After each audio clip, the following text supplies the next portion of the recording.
My name is Olivia, 34 years old, and a senior risk data analyst.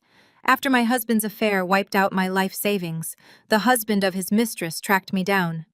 He tossed a heavy leather dossier onto my patio table and stared at me. "I have $700 million, he said, his voice void of emotion. "Just say yes, and tomorrow we sign the marriage papers at the courthouse."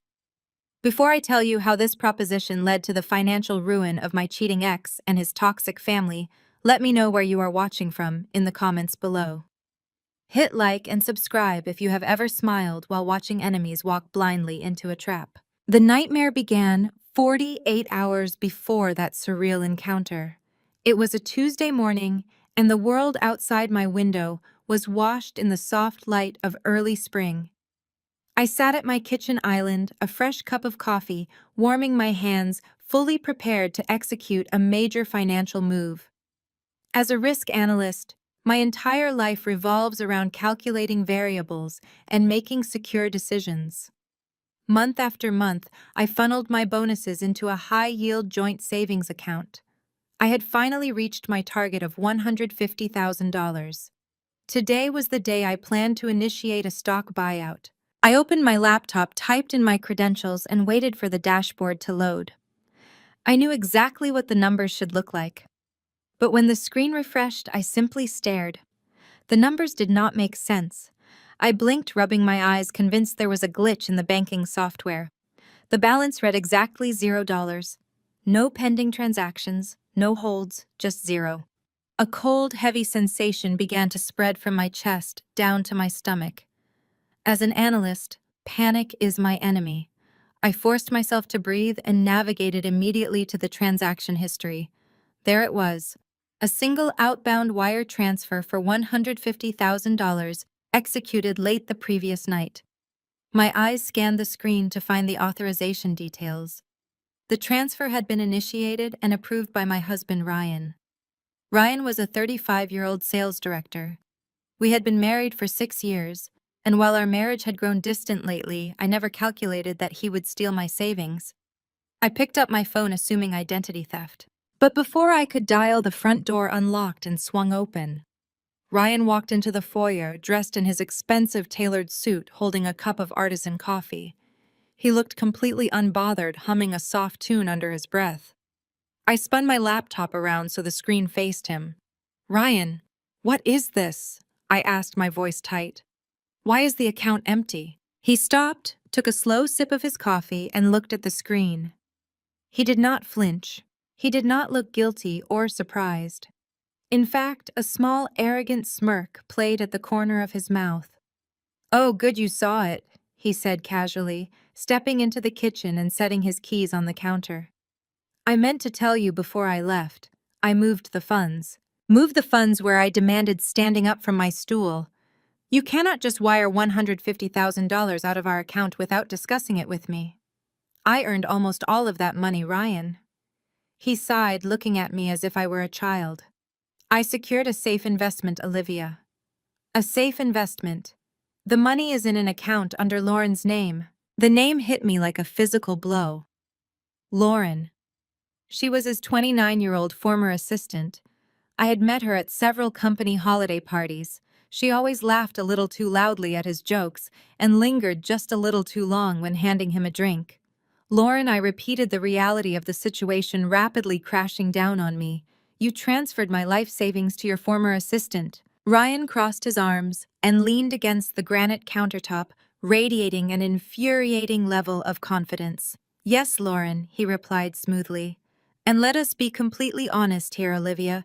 We have been running on fumes for over a year. I am filing for divorce today. I already spoke with my lawyer." I stood frozen in my own kitchen. My husband had been having an affair with his younger assistant, drained my hard-earned savings to fund her life, and was now casually announcing our divorce over his morning coffee. But Ryan was not finished. He stepped closer, his expression hardening into something cold and cruel.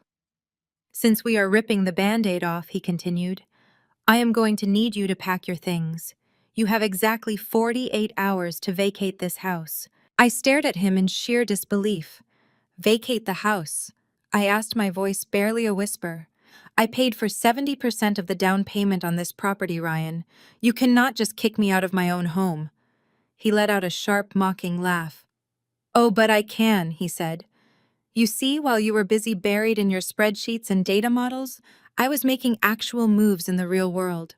Lauren and I need this space. He grabbed his briefcase from the hall chair and paused by the front door, looking back at me with a gaze full of absolute disdain. He delivered his final blow with a practiced, arrogant delivery. You calculate risk for a living, Olivia. But you could not calculate your own husband getting bored of your spreadsheets. Have a nice life figuring out your new budget. With that, he walked out and closed the door behind him, leaving me completely alone in a house I was about to lose, with absolutely no money to my name. I did not scream. I just stood there and started calculating my next major financial move. I stood there in the silence of the foyer, my mind organizing the chaos into data points. The front door handle clicked loudly. Ryan pushed the door open and stepped back inside. He had forgotten his gym bag on the bench. He picked it up, but instead of leaving, he lingered. His ego demanded an audience for his victory. You are wondering why I did it, he said, a smug tone coating his words. Why I chose Lauren over a woman who makes a six-figure salary.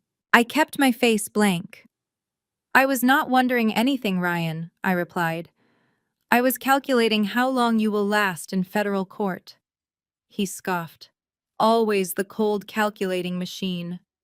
That is exactly why this marriage failed. You want to know the real reason I am leaving. Lauren is pregnant with my son. The words hung in the air.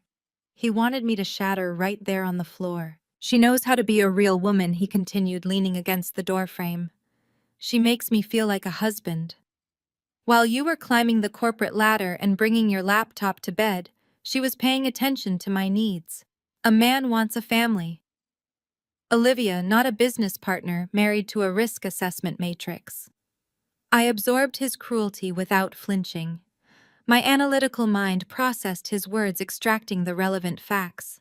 He had an affair, he was expecting a child, and he felt justified.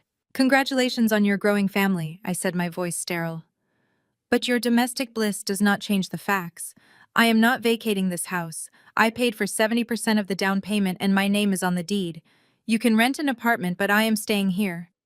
Ryan laughed. Oh, Olivia. He chuckled. You really think I would walk in here and drop a bomb without securing my assets first? You are not the only one who knows how to plan ahead. He pulled out a folded paper, tossing it onto the console table. Review your mail carefully, he said. The house is no longer a split asset. It is legally tied up in a new mortgage structure. I refinanced the property. I frowned, my eyes darting to the paper. You cannot refinance a house with both our names on the deed without my signature, I stated firmly. The bank requires a notary. Ryan smiled a predatory grin. Exactly, he said smoothly. Which is why you signed the loan agreements last Thursday. I have the fully executed copies in my office. The bank approved the disbursement yesterday. The air in the room felt incredibly thin. Last Thursday I was in Chicago attending a risk management conference. I had physical plane tickets and hotel receipts proving my location. I did not sign any documents, I said slowly, the reality of the situation clicking into place. You signed them, he insisted, his voice dripping with condescension. My buddy David from the country club was the notary. It is a legally binding contract. The house is completely leveraged and I have sole right of possession. You have 48 hours to pack your bags before I call the authorities for trespassing. My analytical mind suddenly roared into overdrive. Ryan had not just drained our joint savings account. He had committed severe federally prosecutable crimes. He had forged my signature on official bank documents. He had conspired with a notary. He had committed wire fraud to move the extracted equity into a separate account. In that moment, panic and rage threatened to crash over me. I wanted to scream. I wanted to grab a heavy object and smash his arrogant face. But the worst thing you can do during a hostile takeover is show the enemy you are bleeding. I inhaled deeply, forcing the panic down into a tight, dark box in my mind. I needed data, not drama. I needed evidence, not emotions. I looked at Ryan, studying the confident posture of a man who firmly believed he had just outsmarted an expert. Narcissists always fail to cover their tracks. I see, I said, my tone remaining flat. Well, if the documents are signed, then I suppose there is nothing left to debate. Ryan looked slightly disappointed. He clearly wanted a fight. He wanted me crying on the floor, begging him to stay. My lack of reaction was ruining his grand finale. Just have your boxes packed by Thursday, he muttered, shifting his gym bag. My family is coming over this afternoon to start moving some of Lauren's things in. I expect you to stay out of their way. I will be sure to stay out of the way, I replied. Ryan gave me a look of disdain and walked out the door. The heavy oak slammed shut behind him. I stood alone in the foyer. I walked to the console table and picked up the paper he left behind. It was a summary of the new loan terms. $500,000 of equity had been pulled from my home. I walked into my office, sat at my desk, and opened a fresh, secure folder on my encrypted hard drive. I named the file Federal Fraud Evidence. My husband thought he had buried me under debt and betrayal. He thought I was just a boring woman with a spreadsheet, but he had fundamentally misunderstood the nature of my work. I do not just evaluate risk, I dismantle it. Ryan had just become the absolute biggest liability of my life. I started typing, mapping the digital footprint of his financial crimes, preparing to obliterate his existence. Every lie he told, every document he forged, and every dollar he stole would be weaponized against him. I was going to strip away his arrogant smile, stolen wealth, and entire future. I would not shed a single tear for my dead marriage. I would build the perfect trap, lock the door, and watch him burn. I was still staring at the glowing screen of my laptop when the heavy thud of the front door opening echoed through the hallway. It had not even been 3 hours since Ryan left. I heard the sharp click of high heels striking the hardwood floor, accompanied by the rustling of cardboard. I closed my encrypted folder, stood up, and walked out of my office. In the center of my living room stood my mother-in-law, Patricia. She was flanked by my father-in-law, Richard, and my sister-in-law, Natalie. They were carrying stacks of flattened moving boxes and rolls of packing tape. Patricia wore a designer trench coat and her signature expression of polite disdain. Richard looked around the room as if assessing a newly acquired real estate property. Natalie immediately dropped her boxes on my custom linen sofa and began unrolling the tape with a loud, grating screech. They had not knocked. Ryan had simply given them his key, granting them full access to orchestrate my removal. It was a coordinated ambush designed to overwhelm me into submission. "What are you doing?" I asked, stepping into the living room. My voice was steady, perfectly modulated to reveal nothing. Patricia turned to face me. She let out a long, dramatic sigh, the kind she usually reserved for delayed flights or slow service at her country club. "We are helping you pack, Olivia," she announced, as if she were performing an act of profound charity. "Ryan told us you are vacating the premises. We want to make this transition as swift and clean as possible for everyone involved, especially for Lauren. The poor girl is dealing with enough stress right now." I watched Richard walk over to my built-in bookshelves. He began pulling down my framed photographs and tossing them carelessly into an open box. "Ryan already explained the situation to us," Richard added without looking at me. "It is a shame it had to end this way, but you have to understand our position. A man needs to secure his legacy." Natalie chimed in from the sofa, busy constructing a box. "Honestly, Olivia, you should have seen this coming. You were never home. You cared more about your corporate promotions than giving my brother a family. Lauren actually adores him. She is already picking out nursery colors for the spare room upstairs." I stood completely still. The sheer audacity of their invasion was staggering. They had walked into the home I purchased, the sanctuary I had paid for with years of long hours and extreme financial discipline, and they were attempting to physically erase my existence to make room for my husband's pregnant mistress. They expected me to break down. They wanted me to scream, to cry, to beg them to intercede with Ryan. They were feeding on the drama, eager to brand me as the hysterical, bitter ex-wife who could not handle the truth. I gave them absolutely nothing. I folded my arms and let my gaze rest on Patricia. You are openly supporting your son stealing my life savings to fund his affair, I stated, keeping my tone strictly factual. You are helping him enforce a fraudulent mortgage. Patricia stepped closer, her chin-raised eyes flashing with arrogant justification. She felt completely untouchable.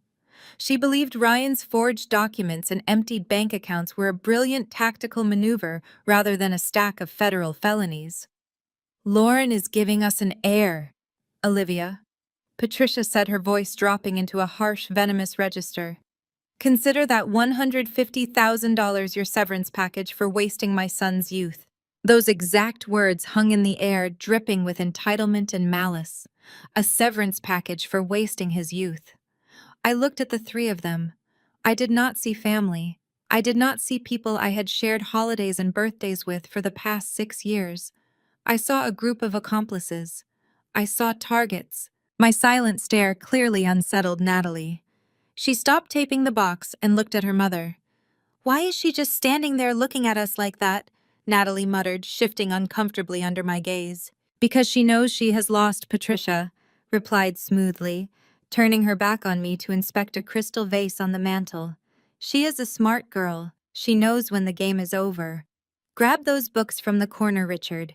We need this living room cleared by tomorrow morning so the decorators can come in." I absorbed their cruelty, letting it wash over me without penetrating my defenses. My mind automatically began categorizing their words, tagging their actions as future ammunition. Patricia's verbal confirmation that she knew about the $150,000 meant she was officially an accessory after the fact. Richard physically clearing my assets while acknowledging Ryan's maneuvers tied him directly to the execution of the fraud. Natalie's eagerness to prepare the nursery made her complicit in the hostile takeover of a property leveraged through wire fraud. They were digging their own graves right in front of me, entirely blinded by their arrogance. Every box they packed, every insult they threw at me, was just more rope they were handing me to hang them with. They thought I was paralyzed by shock and heartbreak. They had no idea I was simply observing my subjects gathering qualitative data to supplement the quantitative financial destruction I was already preparing. "You can pack whatever you like," I said quietly. "I will not stop you." Patricia smiled, a cold, victorious expression. "See, Richard," she said over her shoulder. "I told you she would eventually listen to reason. There is no point in fighting the inevitable. Just take your personal items and find a nice, quiet apartment, Olivia. It is the dignified thing to do." I turned away from them and walked slowly toward the kitchen. Let them pack the books. Let them box up the crystal vases and the framed photographs. I had already secured the only things in this house that mattered: the digital records, the financial statements, and the forged loan documents. As I entered the kitchen, the sounds of their harsh laughter and tearing packing tape echoed down the hallway. They were celebrating their hostile takeover. They were toasting to Lauren, to the new heir, to the brilliant financial moves of their golden boy Ryan. They felt utterly invincible. I poured myself a glass of cold water and leaned against the granite island, my heart beating in a slow, controlled rhythm. I did not feel defeated. I felt dangerous. The in-laws had officially crossed the line from toxic relatives to criminal conspirators. They had chosen to ride in Ryan's sinking ship, which meant they would all go down together. When I finally ripped the hull open, I just needed to wait for the perfect moment to strike. I remained silent, watching the hallway, quietly preparing for the next phase of the battle. Jamal was Natalie's husband.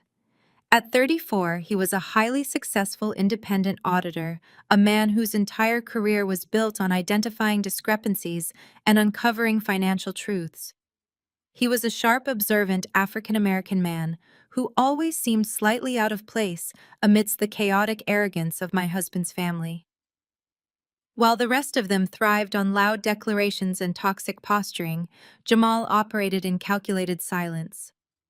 I had always respected his intellect, though we rarely spoke beyond polite family dinner conversation. He stepped into the kitchen, his posture tense, his eyes darting quickly back toward the living room to ensure no one was watching us. He moved to the refrigerator and pulled a glass from the cabinet, turning on the faucet under the guise of fetching water. The running water provided a perfect acoustic shield against the noise from the other room. I watched him closely. His jaw was set, and his hands moved with a deliberate, nervous energy that immediately put my risk analyst instincts on high alert. He did not look at me directly at first. He stood beside me at the granite island, bringing the glass to his lips. "Keep looking straight ahead, Olivia," he murmured, his voice barely audible over the sound of the running faucet. "Do not react. Just listen to me." My heart beat a fraction faster, but my face remained perfectly composed. I fixed my gaze on the stainless steel refrigerator, maintaining the illusion of a defeated woman lost in her own misery. I gave him a microscopic nod to signal I was ready. Jamal shifted his weight, closing the small distance between us. With a swift, practiced motion that betrayed his usual professional calm, he reached out. I felt a small folded piece of paper slide smoothly into the deep pocket of my slacks. His hand retreated instantly, gripping his water glass once again. "They didn't just take your savings," Jamal whispered, his tone urgent and razor-sharp. "Ryan forged your signature to pull a $500,000 line of credit. Call this number. Harrison is looking for you." The words hit my brain like a sequence of targeted strikes. The initial shock of the $150,000 had been devastating, but a $500,000 line of credit elevated this situation from a brutal divorce tactic to a massive federal crime. Ryan had leveraged $500,000 using my stolen identity. And Harrison? The name echoed in my mind. Harrison was Lauren's husband, the husband of the Mistress.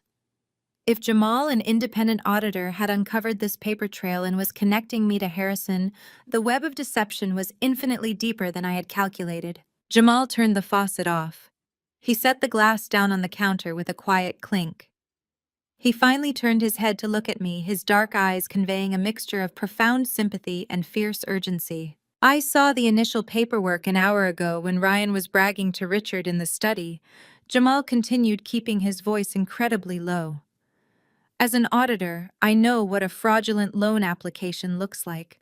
Ryan thinks he is untouchable because Richard co-signed it. They are burying you in debt to fund his new life. But Harrison knows. Harrison found the trail on Lauren's end. Call him the second you are out of this house. He has a plan." I took a slow, steady breath. The pieces of the puzzle slammed together, forming a clear, undeniable picture of federal wire fraud and systemic financial abuse. My in-laws were not just petty, cruel people.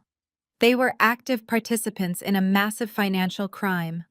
Richard had co-signed a fraudulent loan. Patricia was cheering it on. Ryan was the architect. And Jamal, the only person with a shred of ethical integrity in this entire family, had just handed me the key to their absolute destruction. "Thank you, Jamal," I whispered back, my voice steady and cold. "You should get back in there before they notice you are missing." Jamal gave me one last meaningful look. "Take them down, Olivia," he said softly. Then he turned and walked casually back into the living room, rejoining the circus of my in-laws as if nothing had happened. I reached into my pocket, my fingers brushing against the crisp, folded bank slip. The paper felt heavy with potential.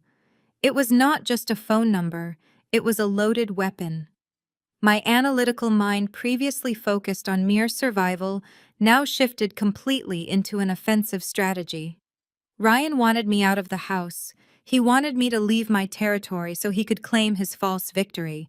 I decided to give him exactly what he wanted. Fighting them right now in the middle of my living room would serve no tactical purpose. It would only give Patricia the satisfaction of seeing me lose my temper.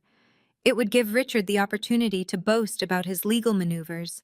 It would allow Natalie to gloat. If I stayed and screamed, I would be playing by their rules. I needed to walk away to prepare for a war they could not possibly comprehend. I stepped out of the kitchen and walked into the living room. Patricia, Richard, and Natalie stopped their packing, looking at me with eager anticipation. They were waiting for the breakdown. They were waiting for me to fall to my knees and beg for my home back. I looked at the boxes piled on my custom sofa. I looked at the empty spaces on my bookshelves. I let my shoulders slump just a fraction, perfectly mimicking the posture of a woman who had finally accepted her total defeat. "You can have the house," I said, my voice projecting a hollow, broken tone. I am leaving. Patricia smiled, a triumphant, gleaming expression. I knew you would see reason, Olivia. It is for the best. Ryan will be so relieved. I did not respond. I walked past them, my face a mask of tragedy, while inside my pulse raced with cold, calculated adrenaline. I grabbed my coat and my purse from the entryway. I did not look back as I opened the heavy front door and stepped out into the crisp spring air. I left my keys on the console table, a silent surrender of the battleground. As I walked down the driveway toward my car, I slipped my hand into my pocket and pulled out the folded paper Jamal had given me. It was a bank routing slip, and scribbled on the back was a phone number and a single name: Harrison. They thought I was walking away empty-handed. They thought I was a discarded wife retreating to lick my wounds in a cheap apartment. They had absolutely no idea that I was not retreating. I was mobilizing. I unlocked my car, slid into the driver's seat, and locked the doors. I pulled out my phone and dialed the number on the back of the slip. The line rang twice before a deep, authoritative voice answered. "This is Harrison," the voice said. "This is Olivia." I replied, my tone shedding the defeated wife persona and adopting the sharp precision of a senior risk analyst. "I believe we have a mutual problem to dismantle." "I know exactly who you are, Olivia," Harrison replied, his voice a low, steady rumble over the line. "I have a private car waiting for you at the corner of your street. Get in. We are meeting at the Obsidian in 20 minutes. Eee. The line went dead. I pocketed my phone, adjusted my coat, and walked down the suburban sidewalk, leaving my stolen house behind. True to his word, a sleek black town car was idling at the corner. I climbed into the back seat, and the driver immediately pulled away, navigating us toward the financial district. The Obsidian was the kind of high-end private club that did not advertise. It existed behind a heavy, unmarked brass door on a quiet downtown street, catering exclusively to the absolute elite of the corporate world. There were no windows, no loud music, and a strict ban on all photography. When my driver pulled up to the curb, a silent valet immediately opened my door and escorted me inside. I was led down a dimly lit mahogany-paneled hallway into a secluded private viewing room at the very back of the establishment. Harrison was waiting for me. He was sitting at a heavy leather booth, a crystal decanter of scotch resting on the polished table between us. At 40 years old, he possessed a commanding, sharp-edged presence. He wore a bespoke charcoal suit that lacked any flashy designer logos, but clearly cost a fortune. He did not look like a man whose wife had just left him. He did not have the hollow, desperate eyes of a betrayed spouse seeking a shoulder to cry on. He looked entirely calm. He looked lethal. He poured a second glass of scotch and pushed it across the table toward me. "Take a seat, Olivia," he said, his voice a precise, controlled hum. "We have a significant amount of data to review." I sat down, ignoring the glass. "Jamal gave me your number," I stated, keeping my tone strictly professional. "He told me Ryan forged my signature to pull a $500,000 line of credit on our house." Harrison offered a short, humorless laugh. "Your brother-in-law is a highly observant auditor, but that $500,000 is just pocket change. That is their domestic nesting fund. The real crime is significantly larger." Harrison reached beside him and tossed a thick, unmarked black folder onto the table. "Open it." I opened the cover. As a senior risk data analyst, I process complex financial models every single day. It took me less than 30 seconds to recognize exactly what I was looking at. The pages were filled with offshore routing numbers, encrypted ledger transfers, and dummy vendor invoices. The illicit flow of capital was meticulously tracked and highlighted. Lauren and Ryan embezzled $2 million. Harrison stated, his tone as casual as if he were discussing the weather. They used her old security clearances from when she was his assistant to fabricate vendor invoices. They routed the stolen funds through 3 different international accounts before letting the money rest in a domestic shell company. I stared at the ledgers. The sheer audacity of the theft was staggering. I traced my finger over the printed spreadsheets. They had set up a fake consulting firm under Lauren's maiden name, funneling the money in increments of just under $50,000 to avoid immediate federal banking flags. It was a classic structuring technique, and it was a massive federal crime all on its own. How could they possibly think they could steal $2 million from your company without you noticing? I asked, genuinely baffled by their reckless stupidity. A discrepancy of that size triggers immediate internal audits. Harrison took a slow sip of his scotch. The ice clinked sharply against the crystal glass. Because my wife has absolutely no idea who I really am, he said. He leaned forward, resting his elbows on the table, the predator energy radiating from him becoming palpable. To Lauren, I am a mid-level operations director at a regional logistics firm. She believes my annual salary is roughly $180,000. She constantly complains about my modest pension plan, my boring retirement accounts, and my complete lack of corporate ambition. She thinks she married a safe, predictable, aggressively average man who could never dream of providing the lavish lifestyle your arrogant husband promised her. Harrison smiled, a chilling, hollow expression. Lauren does not know that I am a venture capitalist.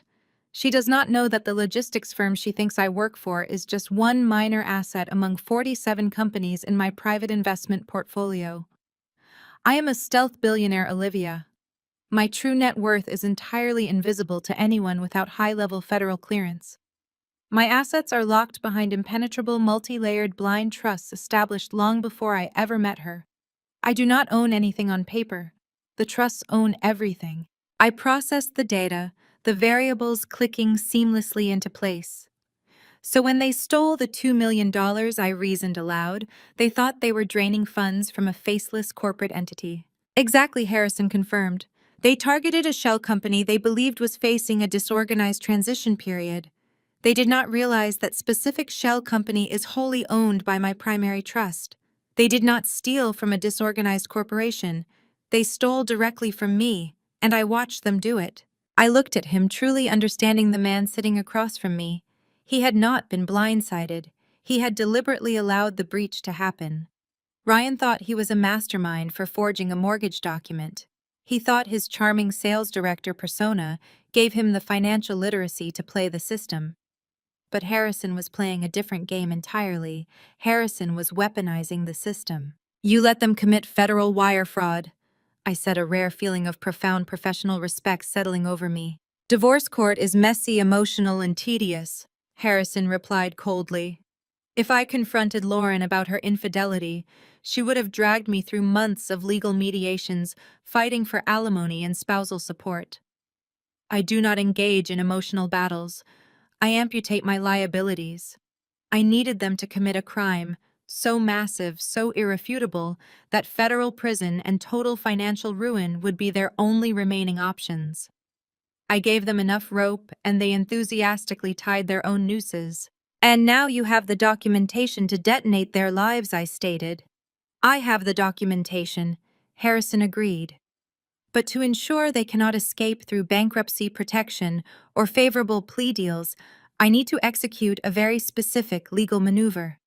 I need to close the trap completely, and I cannot do it without you. I need you to listen very closely to the legal mechanics of this operation, Harrison said. He slid a crisp, newly printed document across the table. It was a single page dense with legal citations and financial terminology. White-collar criminals like Ryan and Lauren operate under a false sense of security, Harrison explained, leaning his broad shoulders forward. They believe that if they are caught, they can simply hire a decent defense attorney, claim ignorance, negotiate a plea deal, and declare. Chapter 11 Bankruptcy to wipe out the civil penalties. They think they can hide behind corporate liability laws to protect their personal assets. I intend to strip them of that luxury.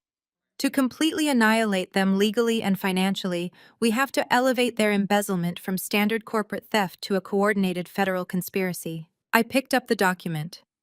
As a senior risk data analyst, I was intimately familiar with the federal codes listed on the page.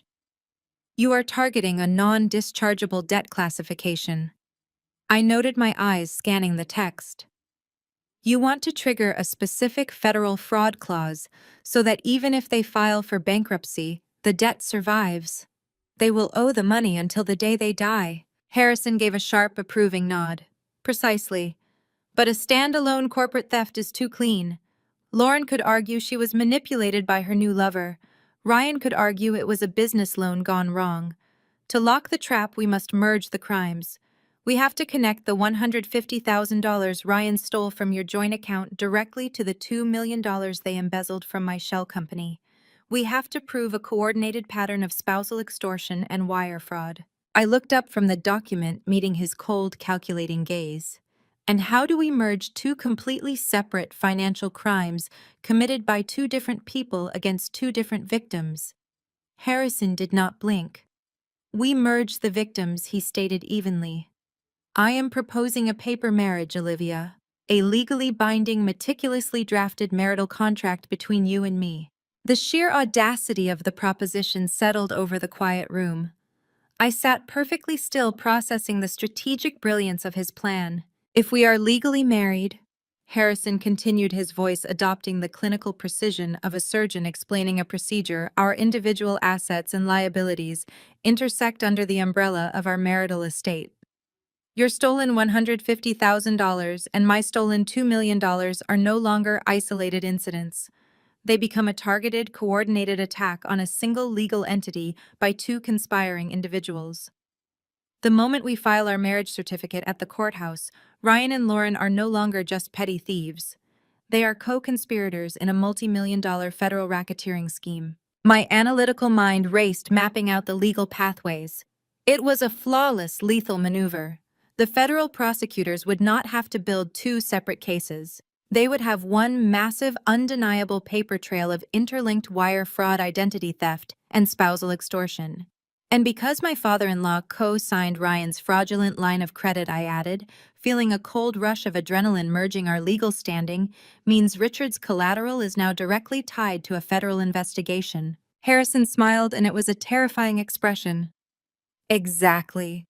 When the federal agents freeze Ryan's assets, they will instantly freeze Richard and Patricia's estate as well. The bank will foreclose on them within hours. The entire family will be bankrupted, publicly humiliated, and stripped of every asset they possess. They wanted to build a legacy. We are going to hand them a federal indictment. I leaned back against the leather booth. It was an extreme measure, a marriage of pure tactical vengeance. But I thought about the sheer cruelty I had endured just hours ago. I thought about Ryan standing in my kitchen mocking my career. I thought about Patricia demanding I consider my stolen savings a severance package for wasting her son's youth. They had discarded me like trash, assuming I was too weak and too boring to fight back. They had fundamentally miscalculated my tolerance for risk. What are the terms of this contract? I asked, my voice completely steady. Harrison pulled a sleek platinum pen from his jacket pocket and placed it next to the document. The marriage will be strictly a business arrangement. We sign a post-nuptial agreement immediately, protecting my pre-existing trusts and your independent assets. We stay married on paper just long enough for the federal indictments to drop and the asset forfeitures to be finalized. Once Ryan and Lauren are in federal custody and the in-laws are evicted from their foreclosed mansion, we file for an amicable annulment. He held my gaze, his dark eyes intense and absolute. In exchange for your cooperation, I will ensure you receive full financial restitution, not just the $150,000 Ryan stole. I will pay you a consulting fee of $1.5 million from my private trust the moment our annulment is finalized. 10 times what they took from you. You get your money back, you get your independence, and you get the absolute utter destruction of the family that tried to ruin you. I looked at the document on the table. $1.5 million. Financial freedom. The ultimate power to crush the people who thought I was nothing but a stepping stone for their golden boy. I did not need time to think. I did not need to consult my emotions. The data was perfectly clear. The return on investment was astronomical, and the risk was entirely shifted onto my enemies. I reached across the table and picked up the platinum pen. I am a risk analyst, Harrison, I said, looking him dead in the eye. And I calculate that Ryan and Lauren are about to experience a catastrophic market crash. I signed my name at the bottom of the proposal with quick, decisive strokes. I pushed the paper back across the table. Harrison reviewed the signature, a distinct look of dark satisfaction crossing his features. He extended his right hand across the polished wood. I reached out and grasped his hand. The handshake was firm, sealing a pact forged in betrayal and cold logic. "Tomorrow at noon," Harrison said. "Wear something sharp. We have a courthouse to visit and a trap to set." I left the Obsidian with a singular burning focus. Harrison had arranged a secure suite for me at a luxury hotel downtown, complete with high-speed encrypted networks. The moment I locked the heavy wooden door behind me, I unpacked my primary workstation. As a senior risk data analyst, I build predictive models to detect institutional vulnerabilities and track anomalous financial behaviors. Ryan thought he was a criminal mastermind, but to me his digital footprint was as subtle as a neon sign in a dark room. I began compiling the federal fraud evidence file, sipping black coffee as the city lights flickered to life outside my window. I started with the $150,000 drained from our joint account. Using standard banking verification protocols, I traced the exact timestamp of the wire transfer. Ryan had initiated it from his office IP address, completely failing to use a basic proxy. Then I dug into the $500,000 line of credit Jamal had warned me about. Ryan had scanned and uploaded the purportedly signed mortgage documents to the lending portal. He forgot that modern digital scanners embed hidden metadata. I extracted the exchangeable image file data from his uploaded PDF. The documents were scanned on a machine registered to Lauren's apartment complex, and the digital signature timestamp completely conflicted with the physical notary stamp. His country club friend had cut corners backdating the notary seal and leaving a glaring prosecutable gap in the timeline. Next, I merged my findings with the black folder Harrison had provided.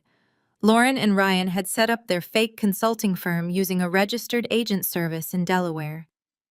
They routed Harrison's $2 million through offshore accounts in the Cayman Islands before bringing it back domestically to wash the funds. But Ryan, blinded by his own towering ego, had linked his personal mobile phone number to the two-factor authentication of the shell company's primary banking portal. It was a catastrophic operational failure. I mapped the entire network on my screen. Green lines for the domestic forgery, red lines for the international wire fraud. The visualization of their crimes was absolute perfection. I had them boxed into a corner they could never negotiate their way out of. At exactly 8 o'clock the next evening, a sharp knock echoed through my suite. I opened the door to find Jamal standing in the hallway. He wore a dark wool overcoat, his eyes scanning the empty corridor before he stepped quickly inside. Harrison emerged from the adjacent sitting room, adjusting his tailored cuffs. The three of us stood in the center of the suite, forming the most unlikely and dangerous alliance imaginable. Jamal did not waste time with pleasantries. He reached into his leather briefcase and pulled out a thick stack of printed audit logs. As an independent auditor, I have access to the secondary verification servers for the regional bank Ryan used to secure the fraudulent line of credit. Jamal stated, his voice a low, steady baritone. I ran a shadow audit this morning under the guise of a routine compliance check. What I found is going to accelerate your timeline significantly. He spread the documents across the glass dining table. I leaned in, my eyes immediately catching the guarantor signatures on the secondary loan agreements. Ryan did not just forge your signature to leverage the house, Olivia Jamal explained, pointing to a highlighted row of data. The bank flagged his debt-to-income ratio because of the massive outbound wire transfers he was making to Lauren's shell accounts. To force the loan approval through, Ryan needed a guarantor with substantial liquid assets. Jamal tapped a specific signature line on the printed ledger. Your father-in-law co-signed the entire $500,000 line of credit. I stared at Richard's digital signature, processing the sheer magnitude of what Jamal had just revealed. Richard had not merely packed my boxes and insulted my career. He had legally anchored his own financial existence to his son's fraudulent schemes. He used the family estate as collateral. Harrison observed his tone dangerously calm as he analyzed the asset declaration forms. Richard pledged his primary residence to secure Ryan's debt. Jamal nodded, his dark eyes meeting mine. Patricia and Richard are fully leveraged. They remortgaged their own unencumbered property to guarantee Ryan's new life with Lauren. They think Ryan is a financial genius who just needed a temporary bridge loan. They have no idea he used that line of credit to supplement the $2 million he stole from Harrison. The room fell totally silent as the reality of the snare settled over us. I looked at the interconnected web of documents on the table. The trap was no longer just built for Ryan and his mistress. It had expanded, pulling my toxic in-laws directly into the blast radius. If we proceed with the federal indictments and trigger the default clauses on the stolen corporate funds, I said, my voice echoing in the quiet suite, Ryan's assets will be immediately frozen by the federal government. The bank will panic. They will instantly call in the guarantor's collateral to cover the fraudulent $500,000. Harrison finished my calculation with a cold smile. Which means Patricia and Richard will lose their estate. The bank will foreclose on them the exact same day Ryan is arrested by federal agents. They will be left absolutely destitute. Jamal stood tall, adjusting his overcoat. He had spent years watching Patricia and Richard coddle Ryan while treating everyone else like disposable staff. He had watched them eagerly pack my belongings and mock my pain. Will taking down Ryan destroy them completely? Jamal asked, his voice steady and resolute. Yes, I answered without hesitation. I looked at Harrison, then at Jamal. No one in this room was going to suggest leniency. Patricia had called my stolen life savings a severance package. Richard had laughed while stealing my home. They wanted a legacy built on my financial ruin. I was simply returning the favor.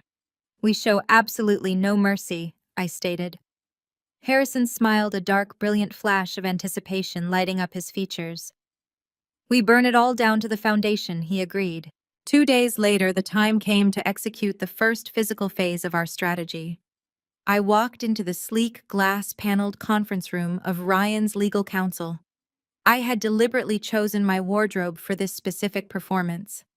Instead of my usual sharp-tailored suits, I wore an oversized, wrinkled beige cardigan, minimal makeup, and flat shoes. I made sure my hair looked slightly unkempt, and I practiced keeping my shoulders slumped. I needed to project the image of a woman who had spent the last 48 hours sobbing on a hotel room floor. Ryan was already sitting at the massive mahogany table. He was flanked by his attorney, a slick, overconfident man named Davis. Ryan wore a brand new navy suit and a luxury watch that I knew he had purchased using my stolen savings. He was leaning back in his ergonomic leather chair, tapping a gold pen against the table, radiating the smug satisfaction of a conqueror. When I walked in, he did not even bother to stand up. He just smirked, drinking in my disheveled appearance like a fine wine. Have a seat, Olivia, Ryan said, gesturing vaguely toward the uncomfortable wooden chair opposite him. Let us make this quick. I have a lunch reservation with Lauren, and she hates waiting. I kept my eyes downcast, pulling the chair out slowly and sitting on the very edge of the seat. I let my hands tremble just a fraction of an inch as I placed them on my lap. I am ready, I whispered, ensuring my voice sounded fragile and hollow. Attorney Davis slid a thick stack of legal documents across the polished wood. This is the quitclaim deed and the global settlement waiver, Davis explained, tapping a manicured finger against the top page. By signing this, you are officially relinquishing all rights, title, and interest in the marital property. You are also acknowledging the new mortgage structure Ryan implemented, and you agree to walk away without contesting the equity transfer. It is a clean break. I stared at the pages, pretending to look overwhelmed by the legal jargon. In reality, my analytical mind was scanning the exact paragraph on page 14. Harrison had unleashed his elite team of corporate litigators the night before. They had intercepted the digital draft Davis had sent over for my review and injected a highly specialized, absolutely lethal poison pill into the indemnification section. They masked the insertion by slightly altering the formatting margins so the document appeared identical to the original draft. The clause was a masterpiece of financial warfare. Buried beneath a dense wall of standard liability waivers was a cross-collateralization indemnity provision. In plain English, it stated that by accepting sole ownership of the encumbered asset, Ryan unconditionally bound any and all future acquired assets, properties, and corporate entities to the entire balance of the forged debt. Furthermore, it explicitly waived his right to corporate veil protections or bankruptcy discharge in the event of default or federal fraud. Ryan thought he was just taking my house. He had no idea he was legally attaching his entire future and the stolen $2 million he held with Lauren to a toxic, fraudulent anchor. "Are you sure this is the only way?" I asked, forcing a slight crack into my voice. "I paid the down payment, Ryan. I have nowhere to go." Ryan rolled his eyes, clearly annoyed by my display of weakness. "We have been over this, Olivia. The house is leveraged. The money is gone. You can drag this out in court for 2 years and bankrupt yourself with legal fees, or you can sign the paper and walk away with whatever shred of dignity you have left. Be a rational risk analyst for once in your life. Cut your losses." He was so blinded by his own ego, so entirely convinced of his superior intellect, that he did not even bother to read the contract he was forcing upon me. He simply assumed that because I looked defeated, I had actually surrendered. He assumed his lawyer had drafted an impenetrable shield. He never considered that a predator might be hiding in his own paperwork. I let a single heavy sigh escape my lips. I picked up the pen provided by Davis. I held it awkwardly, making sure my hand shook visibly as I signed my name on the dotted line. I flipped to the next page and signed again. I repeated the process, executing every single trapdoor Harrison's lawyers had built. When I finished, I pushed the stack of documents back across the table. Davis quickly checked for my signatures, completely ignoring the text above them, and then slid the pile over to Ryan for his counter-signatures. Ryan grabbed his gold pen. He did not read a single sentence. He did not glance at page 14. He just rapidly scribbled his signature on every required line, his face glowing with arrogant triumph. With every stroke of his pen, he was legally locking himself into a federal racketeering conspiracy. He was sealing his own doom, and he was doing it with a massive, self-satisfied grin. "There," Ryan said, tossing the pen onto the table. "It is done. You are officially relieved of your domestic duties." Davis gathered the documents, stamping them with his notary seal. "I will have these filed with the county clerk by the end of the day," Davis confirmed. I stood up slowly, keeping my posture defeated. I gathered my cheap beige coat and my sensible scuffed shoes. I did not look at Ryan as I buttoned my coat. I just turned and began walking toward the heavy glass doors of the conference room. Ryan could not resist one final twisting of the knife. He stood up, buttoning his expensive suit jacket. "Hey, Olivia," Ryan called out. I stopped and turned my head slightly, my hand resting on the metal door handle. Ryan was leaning against the table, his arms crossed, looking at me like I was something scraped off the bottom of his shoe. "Have a nice life in a studio apartment," he sneered, his voice echoing loudly in the sterile room. "Try to find a hobby. Spreadsheets cannot keep you warm at night." I looked at him. I dropped the fragile broken woman act completely. My shoulders squared, my spine straightened, and the cold, absolute certainty of my profession returned to my eyes. I looked at the man who had stolen my savings, betrayed my trust, and insulted my intelligence. I did not scream. I did not throw a fit. I simply offered him a chilling, razor-sharp smile. "I will get exactly what I deserve," I replied, my voice steady and perfectly clear. I pushed the door open and walked out into the corridor, leaving Ryan alone with his forged documents and his imminent destruction. The decoy phase was complete. The poison pill was swallowed. The countdown to their total annihilation had officially begun. Within 48 hours of signing the fraudulent mortgage documents, Ryan executed his next disastrous financial maneuver. Sitting in my temporary corporate suite, I watched the digital alerts light up my secure dashboard. Ryan and Lauren had taken the $500,000 extracted from my house and combined it with the $2 million embezzled from Harrison. They immediately dumped the consolidated funds into a massive down payment on a sprawling $3 million estate in the most exclusive zip code of the city. It was a breathtaking display of financial illiteracy and unbridled arrogance. Ryan genuinely believed that converting stolen cash into a hard physical asset would somehow legitimize his sudden wealth. He thought buying a heavily mortgaged mansion would make him untouchable. He assumed the corporate veil of Lauren's fake consulting firm would protect them from any civil liability. In reality, he had just painted a massive federal bullseye on his own back. The real estate transaction perfectly linked the domestic forgery to the international wire fraud, solidifying the exact paper trail we needed for the grand larceny charges. As Ryan and Lauren settled into their stolen luxury, the rest of my former family initiated a vicious campaign of psychological warfare. They were not content to simply steal my life and my home. They needed to publicly parade my supposed defeat. My phone began lighting up with relentless notifications as Natalie and Patricia went to work on social media. They treated Lauren like absolute royalty, broadcasting her every move to our entire social network. Patricia posted endless public albums of the new mansion.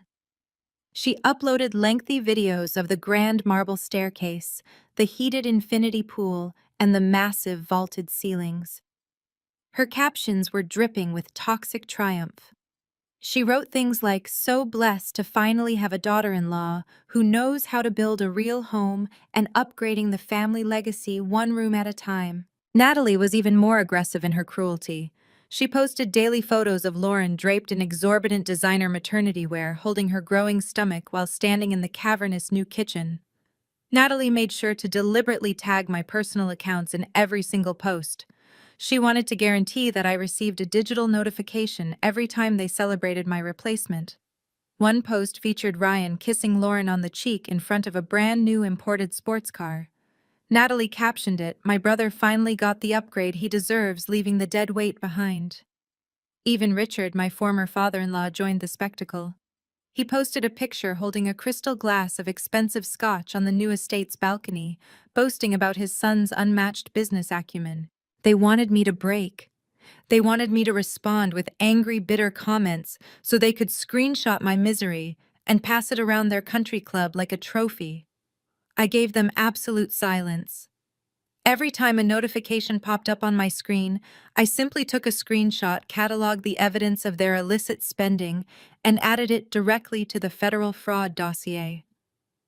Their social media circus was nothing but a live broadcast of federal evidence.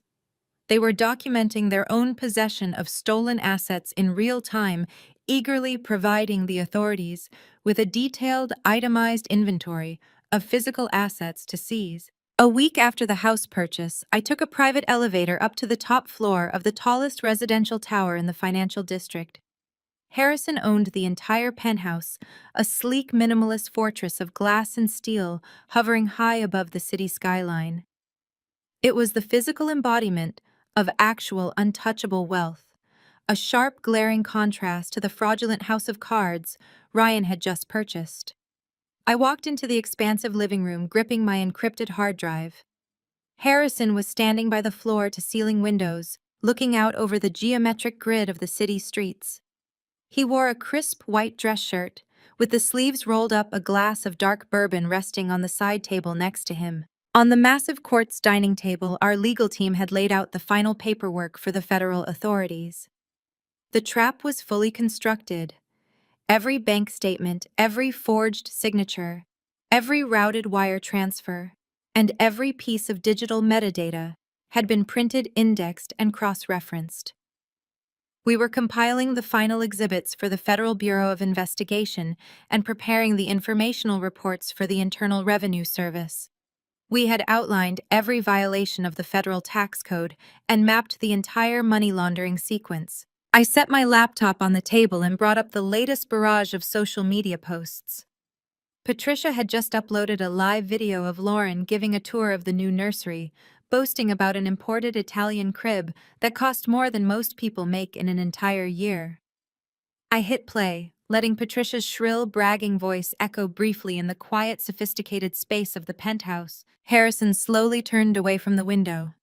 He walked over to the table and looked down at the screen, watching his wife play house with the man who had stolen his corporate funds.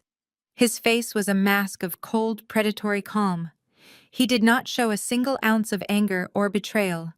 He simply analyzed the behavior of his targets, evaluating their tactical positioning with a detached clinical precision. They are spending the money significantly faster than we projected, I noted, scrolling through the feed to show the latest luxury purchases.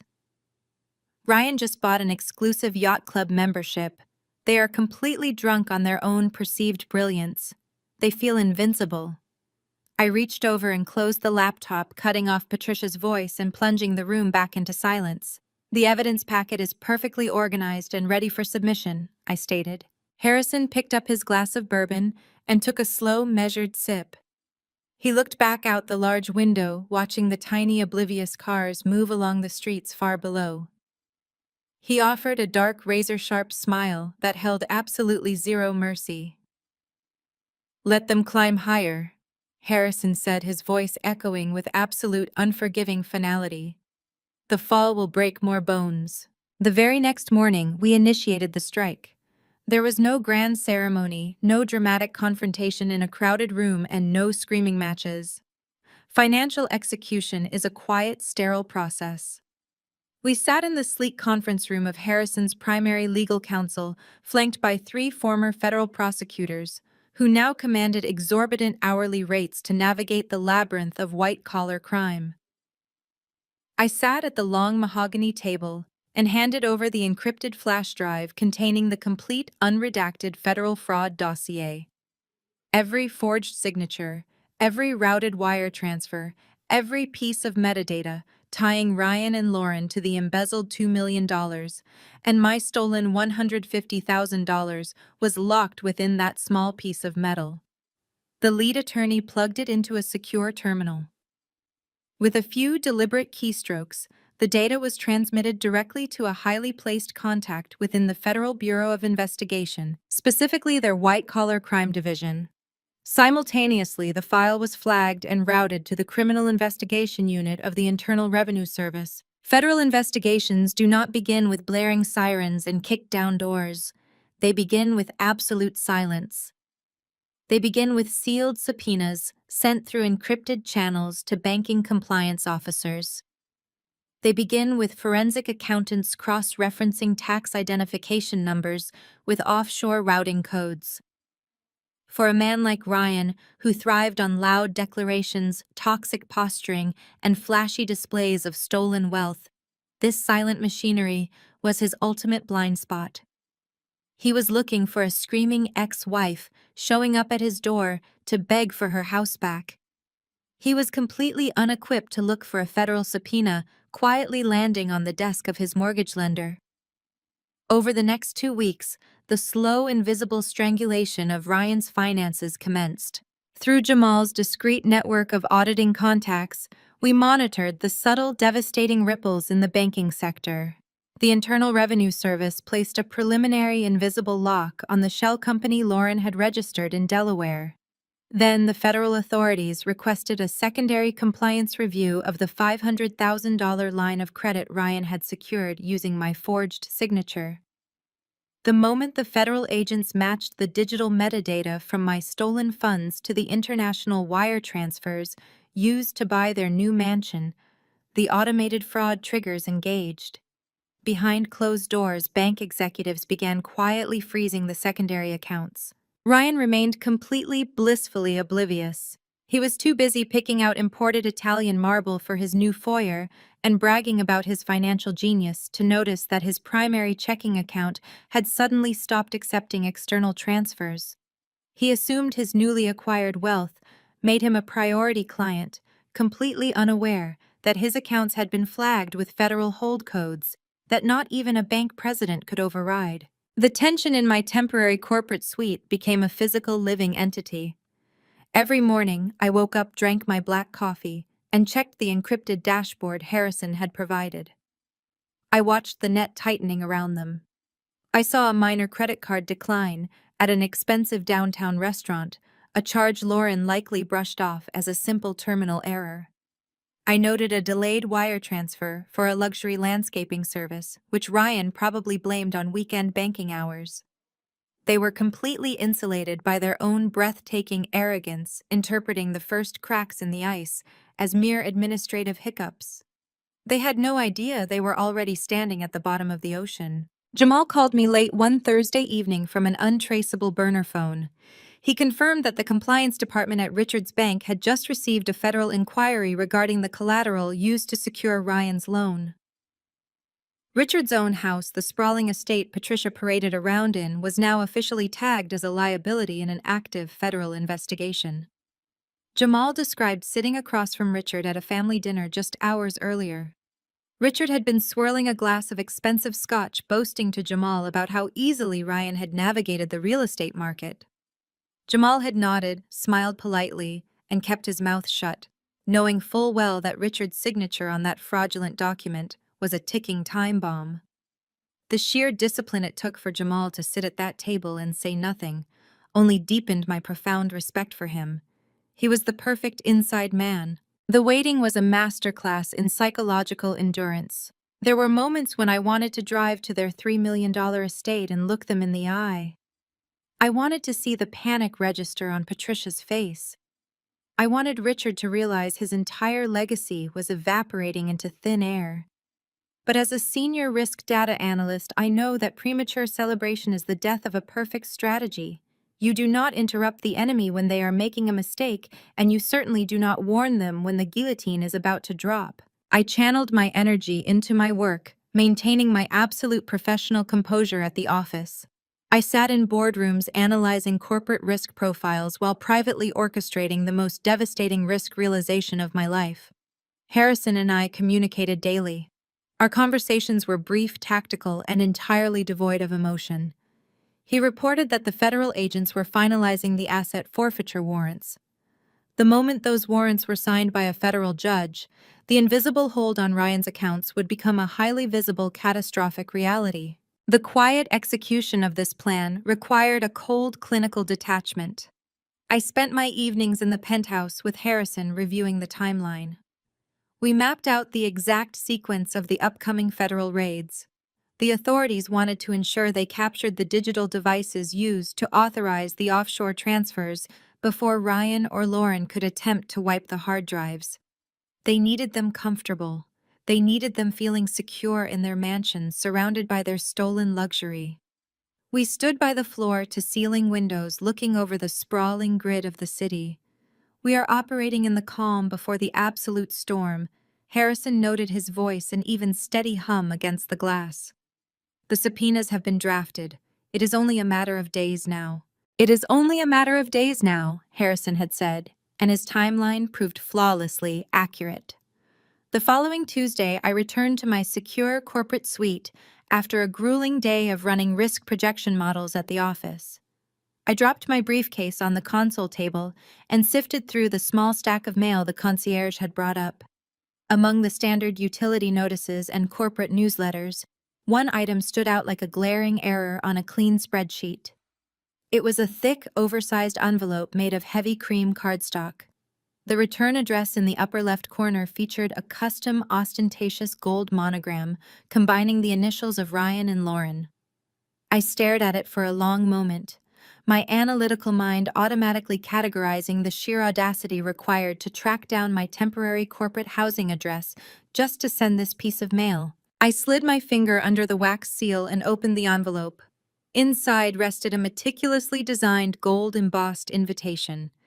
It was heavy, expensive, and completely devoid of taste. The flowing calligraphy announced a combined engagement celebration and gender reveal party for Ryan and his new bride-to-be. The venue listed was the Oak Creek Country Club, the absolute most exclusive and wildly expensive venue in the entire metropolitan area. It was the exact club where Patricia spent her afternoons drinking mimosas and bragging about her family's manufactured wealth. As I pulled the invitation completely out of the envelope, a smaller piece of personalized stationery fluttered out and landed on the hardwood floor. I bent down and picked it up. It was a handwritten note penned in the familiar sharp looping handwriting of my former mother-in-law, Patricia. The ink was a dark, venomous blue. I read the single sentence written across the card. "Thought you would like to see what a real family looks like."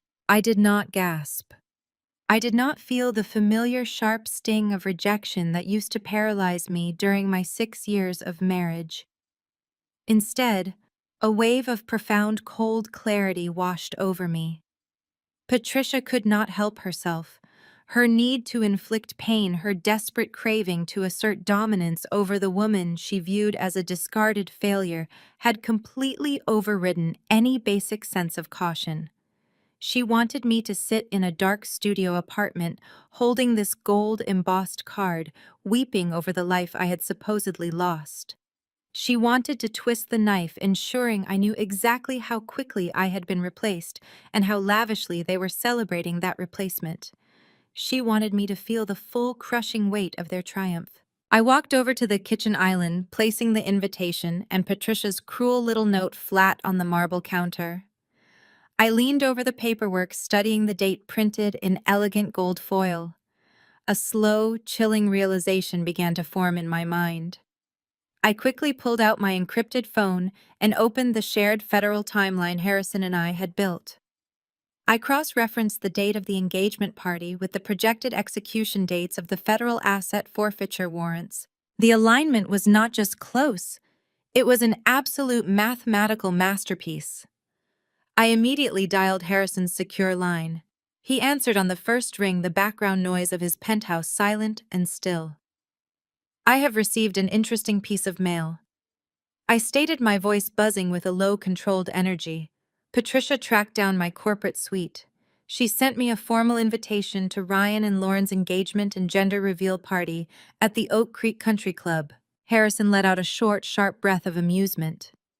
"The arrogance is truly staggering," he replied. "They are throwing a massive high society gala funded entirely by embezzled corporate cash and fraudulent bank loans. What is the exact date of this performance?" I read the date aloud, my eyes fixed on the gold foil. I listened as Harrison processed the information on the other end of the line. The silence stretched for 3 seconds before I heard the distinct sound of him setting his crystal bourbon glass down on his desk. "Olivia," Harrison said, his voice dropping into a deadly, precise cadence. "That is the exact weekend the Federal Bureau of Investigation is scheduled to execute the seizure warrants. The white-collar division plans to freeze every single routed account by close of business that Friday." The perfection of this scenario settled over me. Ryan and Lauren were going to host the most expensive, highly publicized event of their lives, surrounded by the absolute elite of the city, at the exact moment their entire financial foundation disintegrated. They were going to stand in a ballroom draped in flowers and champagne, completely unaware that federal agents had already locked the doors to their bank accounts. "I need to confirm something," I told Harrison. "I am calling Jamal right now." I ended the call with Harrison and immediately dialed Jamal's secure number. My former brother-in-law answered quietly, clearly, stepping away from a family gathering to speak. "Jamal, I need you to check the audit logs for the Oak Creek Country Club," I requested. "I know Richard is a member, but a party of this magnitude requires a massive upfront deposit." I can hear Jamal typing rapidly on a keyboard. A few moments later, he let out a low whistle. "You are not going to believe this," Olivia, Jamal said softly. "Richard did not just put down a deposit. He sponsored the entire event using the secondary credit line attached to his own house. Patricia invited nearly 300 people. They are pulling out all the stops to officially introduce Lauren to high society. They are spending money like it is oxygen." "Thank you, Jamal," I replied. "Keep your head down. The storm is arriving exactly on schedule." I ended the call and looked back down at the heavy cream cardstock resting on my counter. Patricia wanted me to see what a real family looks like. She wanted me to witness the peak of their golden boy's success. She wanted me to sit in the shadows and watch them shine. It was the most fatal miscalculation of her entire life. She had just handed me a front-row ticket to their absolute destruction. I reached into my desk drawer and pulled out my favorite black ink pen. I picked up the small, elegant RSVP card that had been tucked inside the envelope. My hand did not shake. My pulse remained perfectly steady. I checked the box to joyfully accept the invitation. I moved to the guest count section and boldly wrote the number 2. I was not going to hide in the shadows, and I certainly was not going to go alone. Under the meal preference section, I selected the most expensive filet mignon options available. Let Richard's fraudulent credit line absorb the absolute maximum cost. I placed the completed RSVP card back into the small pre-stamped return envelope. I sealed the flap with slow, deliberate pressure. I grabbed my coat and walked down to the lobby of my building, stepping out into the cool evening air. I walked to the blue postal collection box on the corner, opened the heavy metal slot, and dropped the envelope inside. Ryan thought he had discarded me. Patricia thought she had broken me. Lauren thought she had won the grand prize. They were about to discover the terrifying reality of what happens when a risk analyst finally stops running models and decides to execute the final scenario. I was going to give them exactly what they asked for. I was going to show up to their beautiful, perfect party, and I was going to burn their entire legacy to the ground. Thursday morning arrived with a gray, overcast sky that perfectly matched the sterile nature of the task ahead. I stood in front of the massive concrete pillars of the downtown municipal courthouse, feeling the brisk wind off the harbor bite at my cheeks. There was no white dress today. There was no lace, no tulle, no nervous bridesmaids fussing over a bouquet of flowers. I wore a razor-sharp tailored charcoal pantsuit. It was a deliberate departure from the naive woman who had stood in a sunlit garden 6 years ago, pledging her life and loyalty to a man who would eventually steal it. Today I was not a bride. I was an architect of ruin. Harrison arrived precisely at 9 o'clock. He stepped out of his black SUV wearing a dark bespoke suit that signaled absolute corporate authority rather than romantic celebration. He walked up the courthouse steps with the measured predatory stride of a venture capitalist closing a hostile multi-million-dollar takeover. We did not exchange warm greetings. We did not offer each other nervous, hopeful smiles. We simply nodded, two apex predators acknowledging a mutual battlefield. We walked through the heavy double doors, bypassing the metal detectors with a quick flash of our identification. The courthouse corridors were bustling with young couples holding hands, exchanging giddy whispers and taking joyful photographs. We walked straight past them, our expressions entirely devoid of sentimentality. This was not a romance. It was a legally binding contract designed to annihilate our enemies with absolute prejudice. We approached the county clerk's office.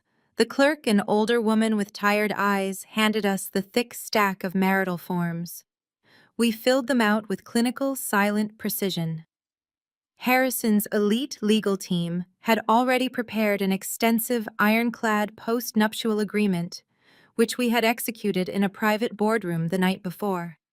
That particular document ensured my newly independent status was shielded, and his stealth billionaire empire remained completely untouchable by my previous marital debts. But the marriage certificate we were signing today served one singular, devastating purpose. It legally merged my stolen $150,000 with his embezzled $2 million. I picked up the heavy black pen provided by the clerk. As I pressed the ink to the official county document, my analytical mind visualized the legal trapdoor swinging wide open. By connecting our financial entities under the eyes of federal law, Ryan and Lauren were instantly transformed.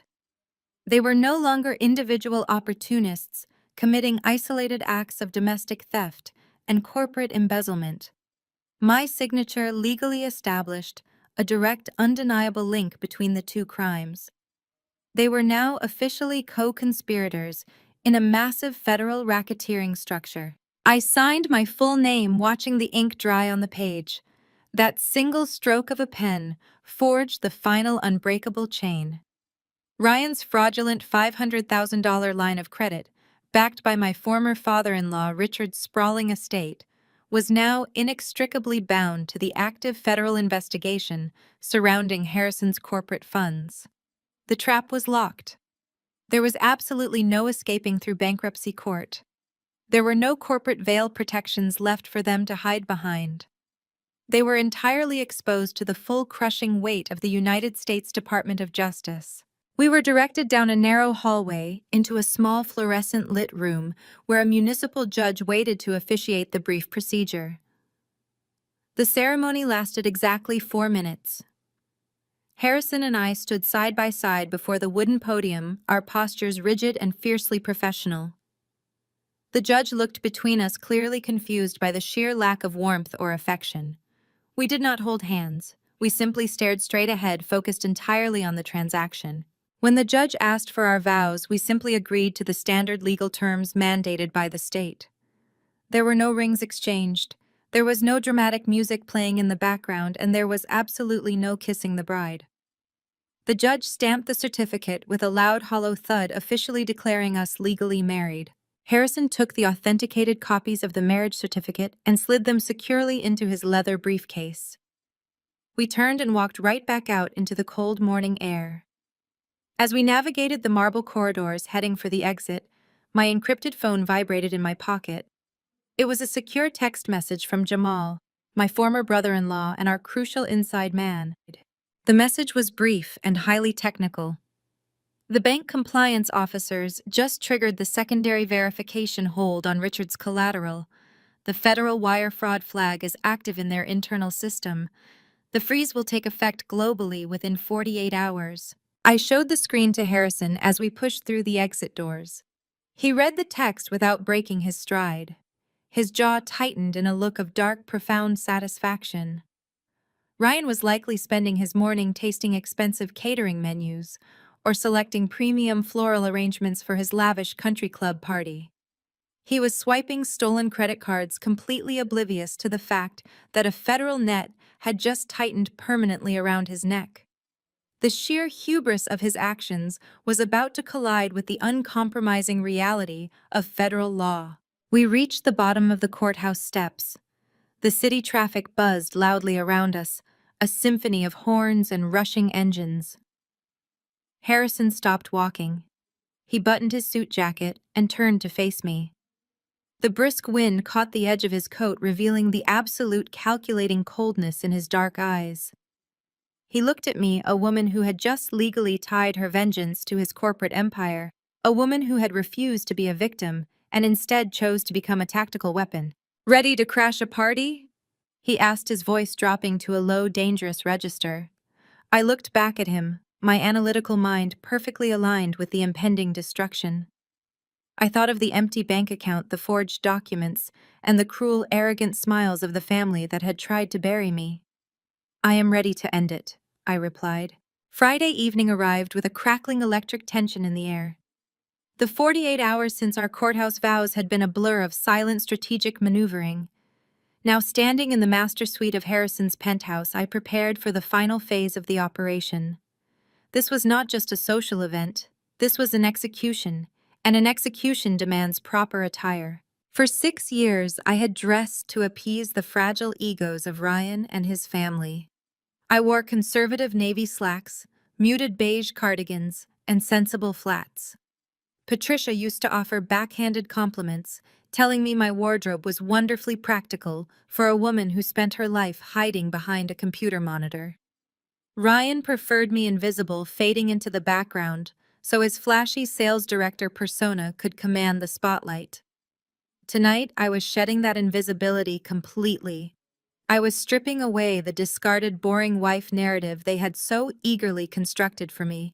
Harrison had given me an unlimited line of credit drawn from one of his secure private trusts. He understood the tactical necessity of an overwhelming visual presence. If we were walking into the most exclusive country club in the city to publicly humiliate my in-laws and trigger a federal trap, I needed to look like a woman who possessed the power to do it. I stepped in front of the floor-to-ceiling mirror and looked at my reflection. I wore a custom-tailored emerald green evening gown. It was a masterpiece of modern designer architecture featuring sharp, asymmetrical lines, a high neckline, and a daring, sweeping silhouette that radiated absolute power. The fabric caught the ambient light of the penthouse, shifting like liquid glass with every movement. Paired with sleek black stiletto heels and a diamond tennis bracelet from Harrison's private vault, the transformation was staggering. I did not look like a grieving ex-wife. I looked like a woman who could buy and sell Ryan's entire existence before finishing her morning coffee. My hair, usually tied back in a strict practical bun, fell in sleek dark waves across my shoulders. My makeup was flawless, sharp, and uncompromising. I stared into my own eyes, searching for any lingering trace of sadness or heartbreak. There was absolutely none. The woman who had cried in a hotel room over a stolen savings account was completely dead. In her place stood the architect of a spectacular ruin. I picked up a diamond drop earring and fastened it securely. My mind was operating with maximum analytical precision. I did not feel a single drop of pity for the people I was about to destroy. I reviewed the parameters of our financial model one final time. Ryan and Lauren thought they were untouchable in their newly purchased $3 million mansion. Patricia and Richard were currently holding court at the country club, drinking vintage champagne paid for by a fraudulent credit line. They were celebrating a legacy built entirely on stolen money and my forged signature. What they did not know was that the federal machine had already locked its jaws around their throats. Jamal had sent his final encrypted message an hour ago. The bank compliance officers had officially frozen Richard's collateral. The federal wire fraud flag was no longer pending. It was active and irreversible. The Internal Revenue Service had locked down Lauren's shell company. The trap was sprung, and all that remained was the theatrical reveal. I grabbed a sleek black clutch, dropping my phone inside. I was ready. Harrison emerged from his dressing room. He wore a perfectly tailored midnight blue tuxedo that exuded aggressive, effortless wealth. He adjusted his cufflinks, his dark eyes sweeping over me with cold professional approval. The visual aesthetic is flawless. He noted, his voice a low, steady hum in the quiet penthouse. They are expecting a broken woman. We are going to hand them an apex predator. We took the private elevator down to the subterranean parking garage. A pristine, armored black SUV was idling near the exit. Harrison's private driver opened the door and we climbed into the spacious leather interior. As the vehicle pulled out onto the vibrant city streets, the magnitude of the moment settled over me. This was the exact scenario I had meticulously calculated. The drive toward the suburban perimeter felt incredibly fast. We left the towering steel and glass of the financial district behind, transitioning into the sprawling manicured landscapes of the ultra-wealthy neighborhoods. The Oak Creek Country Club sat nestled at the end of a long, winding private road lined with ancient oak trees and glowing gas lanterns. It was a fortress of elite society, a place where multi-million-dollar deals were struck on the golf course and reputations were guarded fiercely. As our black SUV turned onto the main drive, the sprawling clubhouse came into view. It was aggressively opulent.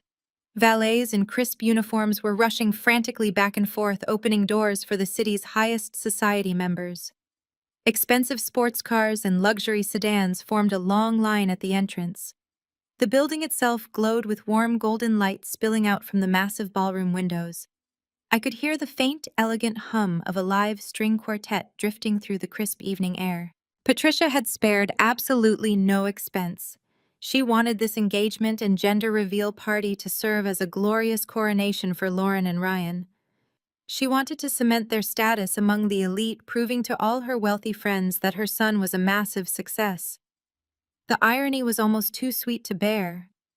She had gathered the most influential people in the city to witness the greatest triumph of her family, effectively guaranteeing a massive captive audience for their absolute humiliation. The driver pulled our SUV smoothly up to the front entrance, bypassing a line of idling luxury cars with a quiet authority that instantly commanded attention. Two valets rushed forward, their eyes widening slightly at the intimidating presence of the armored vehicle. Harrison turned his head and looked at me. His expression was a mask of cold, predatory anticipation. "The federal agents are holding a perimeter 2 miles out," he stated quietly. "They will enter the premises on my signal." I nodded, adjusting the strap of my clutch. My pulse was a steady, rhythmic drumbeat. I looked at the glowing doors of the country club. Inside that room, Ryan was raising a glass of stolen champagne. Lauren was accepting compliments on her stolen wealth. Patricia was boasting about her stolen legacy. They had taken everything from me because they thought I lacked the capacity to strike back. The valet pulled open my door, the crisp night air rushing into the cabin. I stepped out of the vehicle, my stilettos clicking sharply against the cobblestone driveway. Harrison stepped out beside me, offering his arm. I looped my hand through his, feeling the solid, uncompromising strength of our partnership. The storm had arrived. We walked up the grand stone steps, toward the heavy oak doors, ready to bring the entire house of cards crashing down. We entered through the heavy wooden oak doors, leaving the cool night air behind. The grand ballroom of the Oak Creek Country Club was a masterclass in stolen extravagance. Cascading floral arrangements of white orchids and imported roses lined the gilded walls. A massive ice sculpture shaped like a swan dominated the center of the room, surrounded by an extravagant seafood buffet. Waiters circulated with trays of vintage champagne, unaware that their wages were funded by wire fraud. The air was thick with expensive perfume, the clinking of fine crystal glasses, and the low murmur of the city elite. I gripped Harrison's arm, feeling the muscle beneath his bespoke suit. We walked past the reception tables, bypassing the elaborate guest book where attendees were leaving their best wishes for the happy couple. As we approached the main archway leading into the heart of the ballroom, the energy of the room began to shift. It did not happen all at once. It started as a subtle ripple of awareness spreading outward from the entrance. A wealthy investor near the doorway stopped mid-sentence, his eyes widening as he took in Harrison's commanding presence. Then a cluster of country club socialites turned to stare at my emerald green designer gown. The quiet wave of shock moved quickly through the crowd, silencing conversations one by one. The live string quartet playing softly on a raised platform seemed to sense the abrupt change in the atmosphere. The cellist missed a note, the violinist faltered, and the elegant classical music dissolved into a discordant, awkward halt. The grand glittering ballroom fell completely and utterly silent. Every face in the room turned toward us. I scanned the sea of high society guests, my analytical mind locking onto my targets instantly. Ryan and Lauren were standing near the towering champagne pyramid at the center of the room. They had just been posing for a professional photographer, wearing the glowing expressions of two people who believed they had scammed their way to luxury. That glowing expression was instantly obliterated. Lauren spotted us first. I watched her eyes land on the man standing beside me. Her jaw practically physically dropped. For 6 years, she had viewed Harrison as a boring, aggressively average middle management employee. She had mocked his modest pension and left him because she thought he lacked ambition. Now she was staring at a man wearing a $10,000 tuxedo, radiating an aura of absolute terrifying power. Harrison certainly did not look like a discarded, pathetic husband. He looked like the owner of the entire country club. The color drained from Lauren's face, leaving her ghost white and visibly shaking. Her hands dropped to her sides, almost shattering the crystal glass she was holding. Her gold digger illusions were disintegrating right in front of her eyes. Ryan turned his head to see what had paralyzed his new bride. His gaze locked onto me, and the smug, victorious smirk he had worn in his lawyer's conference room vanished instantly. He expected me to be huddled in a cheap apartment, weeping over my lost savings and my broken marriage. Instead, I was standing in the center of his stolen kingdom, draped in diamonds and designer silk, holding the arm of a man who commanded the room with effortless authority. Ryan's arrogant face contorted in absolute raw confusion. His brain frantically tried to process the impossible data before him. He looked at me, then looked at Harrison, trying to calculate the connection. The gears in his head were spinning furiously, but he lacked the analytical capacity to understand the lethal trap he was standing in. The heavy silence was broken by the sharp, angry clatter of high heels striking the marble floor. Patricia was marching toward us. She wore a lavish sequined gown and an expression of pure, unadulterated fury. Her perfect evening was being hijacked, and her desperate need for control propelled her forward. Richard followed closely behind her, his face red with indignation. "Olivia?" Patricia hissed as she closed the distance, keeping her voice low but vibrating with venom. "What do you think you are doing here? You have a lot of nerve showing your face at my son's engagement party. You were explicitly told to pack your bags and disappear. You are not welcome in this family, and you are certainly not welcome in this club. I looked down at my former mother-in-law. I did not flinch. I did not break eye contact. I RSVP'd to the invitation you mailed to my corporate suite. Patricia, I replied, my voice projecting clearly into the silent ballroom. I assumed you wanted me to see what a real family looks like. I am simply honoring your request. Patricia's eyes darted nervously around the room, acutely aware that the city elite were hanging on our every word. She gestured frantically toward a pair of large security guards stationed near the main entrance. I am going to have you thrown out, Patricia demanded, her voice rising in panic. Security, get over here right now. Remove this woman and whoever this man is from the premises immediately. They are trespassing. The two large security guards immediately began to move toward us. Ryan finally found his courage and stepped forward, standing next to his mother, trying to reclaim his alpha persona. You heard her, Olivia, Ryan said, trying to sound imposing. Leave now before this gets ugly. I did not move a single inch. Harrison remained perfectly still beside me, a towering monument of cold authority. I offered Patricia and Ryan a slow, razor-sharp smile. I reached into my sleek black clutch. My fingers found the cool, smooth edges of the documents we had prepared.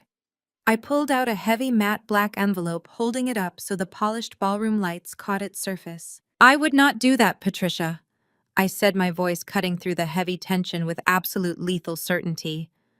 We actually brought you a small gift. I lowered the black envelope and stepped gracefully around Patricia, treating her like a minor, insignificant obstacle rather than a legitimate threat. The two large security guards hesitated, stepping forward to intercept me, but Harrison simply turned his head and locked eyes with them. A silent, terrifying warning radiated from his broad shoulders and cold stare. The guards stopped dead in their tracks, entirely unwilling to cross a man who commanded the room with such absolute, unquestionable authority. I walked straight past Ryan and Lauren, leaving them frozen in their tracks, and made my way toward the raised wooden platform where the string quartet had been playing just moments before. I climbed the 2 short steps, my emerald silk gown trailing elegantly behind me, and walked directly to the center stand. I reached out and grasped the microphone. I tapped the microphone twice with my index finger. A sharp, loud thud echoed through the massive ballroom, amplifying off the vaulted ceilings and gilded walls. The residual whispers in the room died instantly. The clinking of fine crystal champagne flutes ceased altogether. The wealthy investors, the country club socialites, and the city elite all turned their full, undivided attention to the stage. The grand ballroom fell dead silent. You could have heard a pin drop on the polished marble floor. I looked out over the sea of faces, perfectly calm, holding my ground under the bright spotlight. I found Patricia, Ryan, and Lauren standing near the melting ice sculpture, their faces pale and rigid with mounting, undeniable panic. Good evening, everyone, I said, my voice projecting clearly and smoothly through the high-fidelity sound system. For those of you who do not know me, my name is Olivia. Until very recently, I was married to Ryan. I see many familiar faces in the crowd tonight. Many of you have been closely following Patricia's extensive social media updates over the past 2 weeks. You have seen the endless photographs of the magnificent new $3 million estate, Ryan and his new bride to be recently acquired. I know Patricia has been boasting tirelessly about her son's unmatched business acumen and his massive success in the luxury real estate market. She wanted everyone here to witness his triumph. I paused, letting the heavy, suffocating silence amplify my next words. I looked directly at Patricia, whose mouth was slightly open in pure horror, and then shifted my gaze to Ryan. I smiled, offering them a genuine ice-cold expression of ultimate victory. You have been bragging about this magnificent $3 million home to everyone in this city, I said, letting my voice ring out with crystal clarity. I just wanted to take a moment tonight to personally congratulate you as your landlord. The ballroom erupted into a chaotic symphony of sudden gasps and hushed, frantic whispers. The elite guests stared at each other in utter shock, their eyes darting rapidly between my confident posture on the stage and Ryan's horrified, sweating face. Ryan took an aggressive step forward, his hands shaking violently, his arrogant facade cracking entirely under the pressure. You are insane! Ryan shouted, pointing a trembling finger at me. I have the deed. I bought that house through a private holding firm. You have absolutely nothing to do with it. Security, get her off the stage right now. Nobody moved to help him. I tapped the microphone again, demanding their silence, maintaining my supreme analytical composure. You bought that house through a blind shell company registered in Delaware. Ryan, I corrected him, using my sharpest, most precise professional tone. You thought you were hiding your newly acquired wealth behind an impenetrable corporate veil. You thought you were protecting the $500,000 you stole from my personal savings using forged loan documents alongside the $2 million you and Lauren brazenly embezzled from your former employer. But you failed to run a basic risk assessment. You failed to check the parent company of the firm that sold you the estate. I gestured gracefully toward Harrison, who stood near the front of the stage watching his wife Lauren completely crumble into a state of visible terror. That Delaware Shell Company is a subsidiary wholly owned by Harrison's primary blind trust, I revealed, watching the absolute devastation wash over their faces in real time. You did not buy a house, Ryan. In your desperate, arrogant rush to hide stolen funds and play pretend in high society, you wired $2.5 million directly back into Harrison's corporate accounts. You signed a fraudulent predatory lease agreement cleverly disguised as a property transfer. You do not own a single brick of that massive estate. Lauren let out a sharp, breathless sob, clutching her stomach as her legs visibly weakened beneath her. She looked at Harrison, finally realizing the true magnitude of the man she had betrayed. Patricia covered her mouth with both hands, her eyes wide with catastrophic realization as her social standing evaporated before her very eyes. You walked right into a trap, I continued, my voice echoing mercilessly across the silent, captivated room. You are effectively squatting on property owned by my new husband, and your entire down payment is legally gone forever. You walked right into a fraudulent lease trap of your own making. You thought you could steal my financial security and flaunt it in front of the world. But numbers never lie, Ryan. The data always points to the truth. And the truth is, you are nothing but a common thief who just handed all his stolen money straight back to the people he wronged. The sheer magnitude of the revelation paralyzed the entire country club. Ryan stood frozen, his mouth opening and closing without producing a single sound, looking exactly like a man who had just watched his entire empire turn to dust. I stepped back from the microphone, letting the absolute devastation of my words settle over the grand ballroom. The silence was heavy, thick with the electric current of public humiliation. Ryan stood completely immobilized. His expensive designer suit suddenly looked like a cheap costume on a broken man. I handed the microphone to Harrison. He took it, with a calm, deliberate motion, stepping forward to the edge of the stage. The warm, golden light of the grand chandeliers cast sharp shadows across his face, highlighting the predatory angle of his jaw. He did not look at the murmuring crowd. His dark, unforgiving eyes locked directly onto his terrified wife, Lauren. "Hello, Lauren," Harrison said, his voice a low, terrifying rumble that commanded the absolute attention of every single person in the country club. "You have spent the last 6 months complaining to anyone who would listen about my lack of ambition. You told your friends I was just a mid-level manager at a boring logistics firm. You packed your bags and ran into the arms of a flashy sales director because you thought he could give you the lavish high-society lifestyle I supposedly could not afford.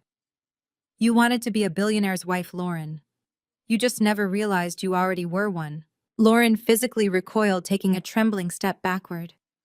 Her hands shook violently as she clutched her designer maternity dress, the fabric suddenly feeling like a heavy, suffocating shroud. "I am not a mid-level manager," Harrison continued, his voice echoing flawlessly through the speakers. "I am the founder and primary stakeholder of an international venture capital firm. My personal net worth exceeds $700 million. The logistics firm you thought I worked for is simply a minor subsidiary in a portfolio of 47 global companies. I hid my wealth behind blind trusts because I wanted a wife who valued me, not my bank accounts. You proved yourself entirely incapable of that simple requirement. But your infidelity is not why we are standing here tonight. We are here because of your breathtaking financial stupidity." A collective gasp rippled through the elite crowd. The wealthy investors in the room suddenly recognized the magnitude of the man on stage. They physically shifted away from Patricia and Richard, desperately trying to distance themselves from the radioactive fallout of the disgraced family. Harrison turned his piercing gaze toward Ryan. "You thought you pulled off the perfect crime," Ryan Harrison stated, his tone shifting into clinical corporate precision. "You and Lauren used her old security clearances to access a dormant shell account. You fabricated vendor invoices and funneled $2 million through offshore routing numbers.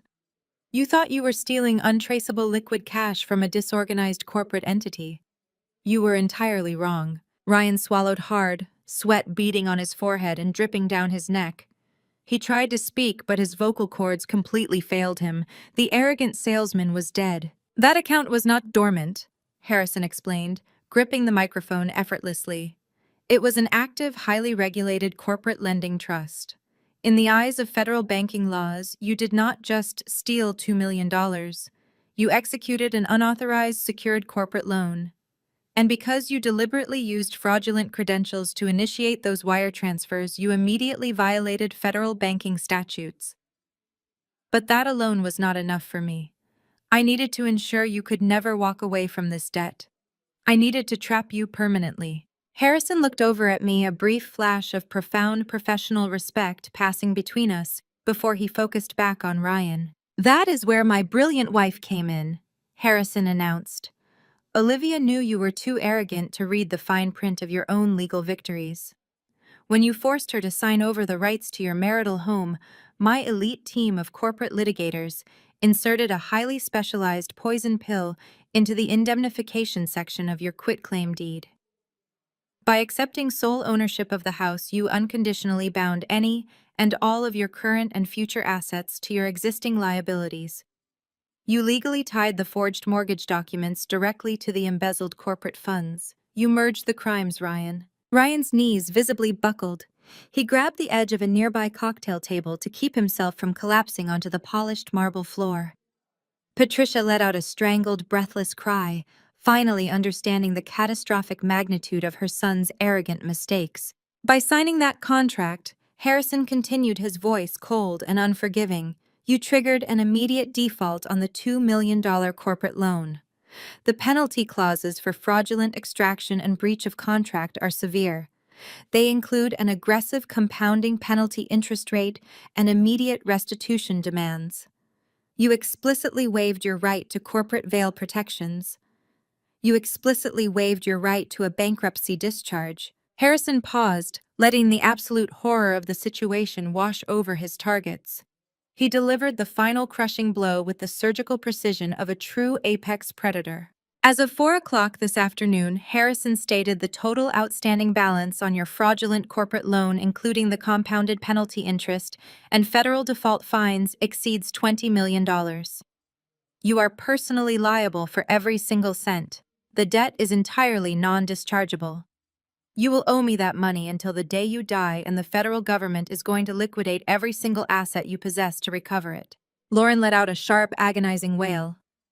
The illusion of her grand, wealthy future shattered into a million irreparable pieces. Her gold-digger dreams evaporated entirely. She stumbled backward, her high heels catching on the hem of her expensive silk gown. She collapsed heavily into a gilded dining chair, burying her face in her hands as loud, hysterical sobs tore through her chest.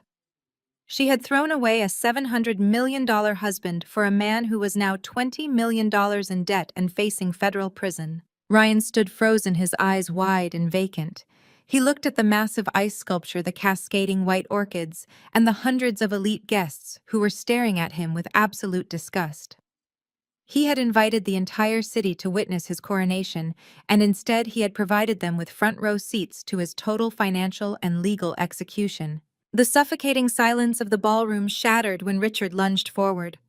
My former father-in-law pushed his way past the frozen waiters and the towering champagne pyramid. His face was a violent shade of crimson, the veins in his neck bulging against his stiff, heavily starched collar. He could not comprehend the reality of a predator larger than himself. He had spent his entire life bullying local contractors and intimidating small-town competitors. He thought his country club membership made him invincible, Listen to me, you arrogant piece of trash, Richard bellowed, pointing a thick finger directly at Harrison's chest. You think you can waltz into my club and threaten my son? I do not care how many shell companies you hide behind. I have the best corporate defense attorneys in this state on retainer. I will tie you up in civil litigation for the next decade. I will personally fund Ryan's defense, and when we are done countersuing you for defamation and emotional distress, I will make sure you are the one filing for bankruptcy. Richard puffed out his chest, looking around the room, as if expecting a round of applause from his fellow country club members. He expected the elite crowd to rally behind him to defend one of their own against this sudden intrusion. But the wealthy investors and socialites simply stared back at him with icy detachment. Wealth is inherently self-preserving. No one in that room was going to throw themselves in front of a $20 million federal fraud train to save a man who had clearly raised a criminal. Harrison did not even blink at the outburst. He simply looked at Richard with the clinical fascination of a scientist observing a deeply flawed experiment. He lowered the microphone and handed it back to me. This part of the execution was entirely mine. I gripped the microphone, feeling the smooth metal against my palm. I stepped forward, putting myself directly between my new billionaire husband and my former father-in-law. Richard glared at me, his eyes filled with the same toxic contempt he had always shown me during Sunday dinners. "You are going to hire the best lawyers in the city, Richard?" I asked, my voice projecting crisp and clear across the vast, silent ballroom. "You are going to personally fund a multi-million-dollar federal defense for Ryan. I will crush you both." Richard spat, completely missing the trap I was laying out for him. "You are just a bitter, discarded woman throwing a tantrum. You have absolutely no idea who you are dealing with." I smiled. It was not a warm smile. It was the absolute zero-degree calculation of a risk analyst closing a ledger. "With what money?" Richard, I asked softly, though the high-fidelity sound system carried the fatal question to every single corner of the room. Richard scoffed, puffing out his chest again. "With my estate, with my investment portfolios, with the wealth I spent 40 years building while you were busy playing with spreadsheets. You co-signed Ryan's fraudulent $500,000 line of credit," I stated, my tone dropping into a sterile forensic cadence. "When Ryan forged my signature on the mortgage documents to extract the equity from my home, the bank flagged his debt-to-income ratio. He needed a guarantor with substantial, unencumbered liquid assets to force the approval through. He needed a wealthy fool. You gleefully signed those secondary loan agreements, Richard. You used your sprawling, immaculate estate as direct collateral to fund your son's new life with his mistress." Richard's aggressive posture faltered for a fraction of a second, but his towering ego refused to let him surrender, so what he barked defensively. "It was a bridge loan. My estate is worth millions. A temporary lien means absolutely nothing. It means everything when the primary borrower is indicted for federal wire fraud." I corrected him, stepping down from the stage so I was standing just a few feet away from his sweating face. I locked eyes with him, making sure he absorbed every single syllable of his impending doom. When Harrison's legal team triggered the default clauses on the embezzled $2 million this afternoon, the federal banking compliance algorithms immediately froze Ryan's assets. I explained, watching the color rapidly drain from Richard's cheeks. When a primary borrower defaults due to federal racketeering and grand larceny, the lending institution instantly seizes the guarantor's collateral to cover the toxic debt. They do not wait for a court order, Richard. The paperwork was fully automated. I pulled my encrypted phone from my clutch, tapping the screen to bring up the internal bank ledger Jamal had forwarded to me just hours ago. I held the bright screen up so Richard could clearly see the red, undeniable zero balance of his primary holding accounts. "The bank initiated the seizure protocols the exact moment you walked into this country club tonight," I announced, letting the crushing weight of the data settle over him completely. "Your investment portfolios are frozen, your checking accounts are locked, and as of 4 o'clock this afternoon, the bank officially foreclosed on your estate. You do not have the money to hire a defense attorney, Richard. You do not even have the money to pay for the valet who parked your car tonight. You are entirely, completely bankrupt." The realization hit Richard with the force of a physical blow. His jaw went slack and he stumbled backward, clutching his chest as if he could not breathe.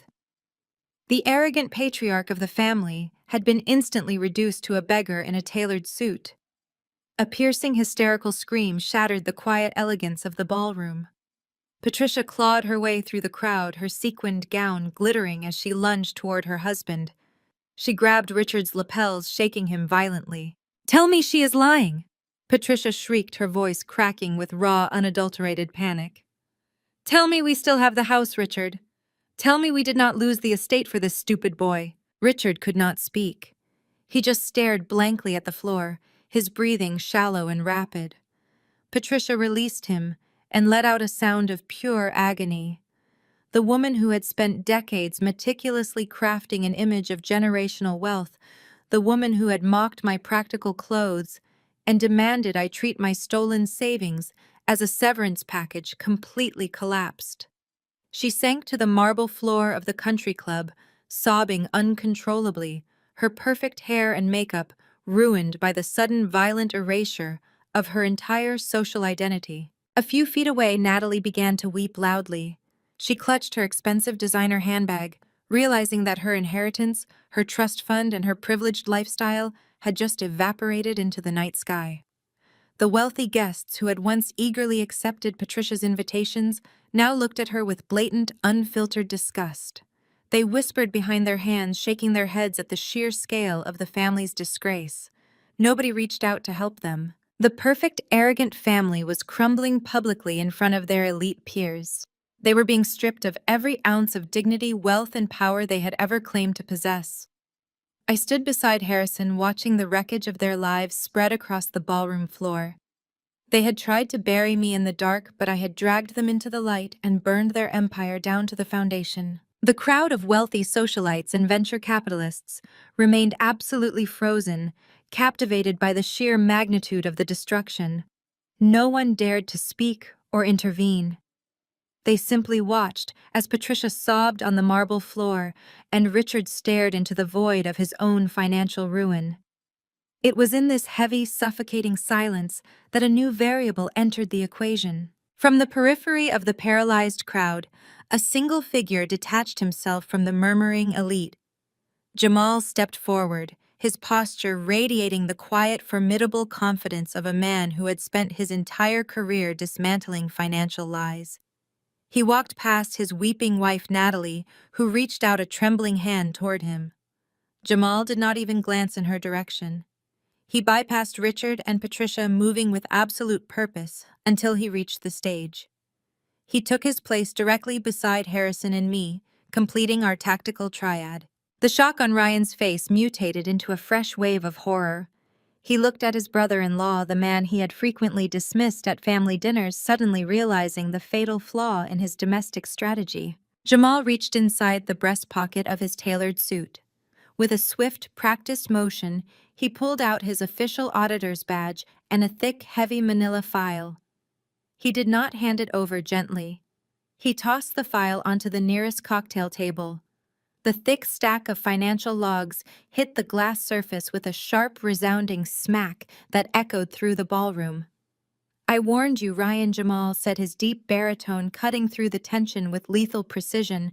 "Never cross an auditor." Ryan stumbled back another step, his hands raised defensively as if trying to ward off the physical manifestation of his crimes.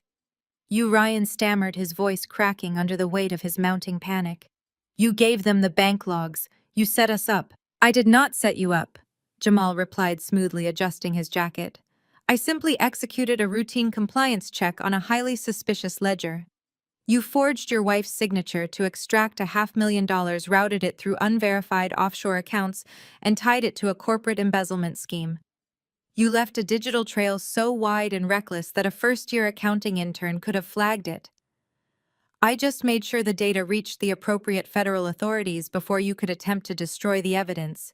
You built a house of cards, Ryan.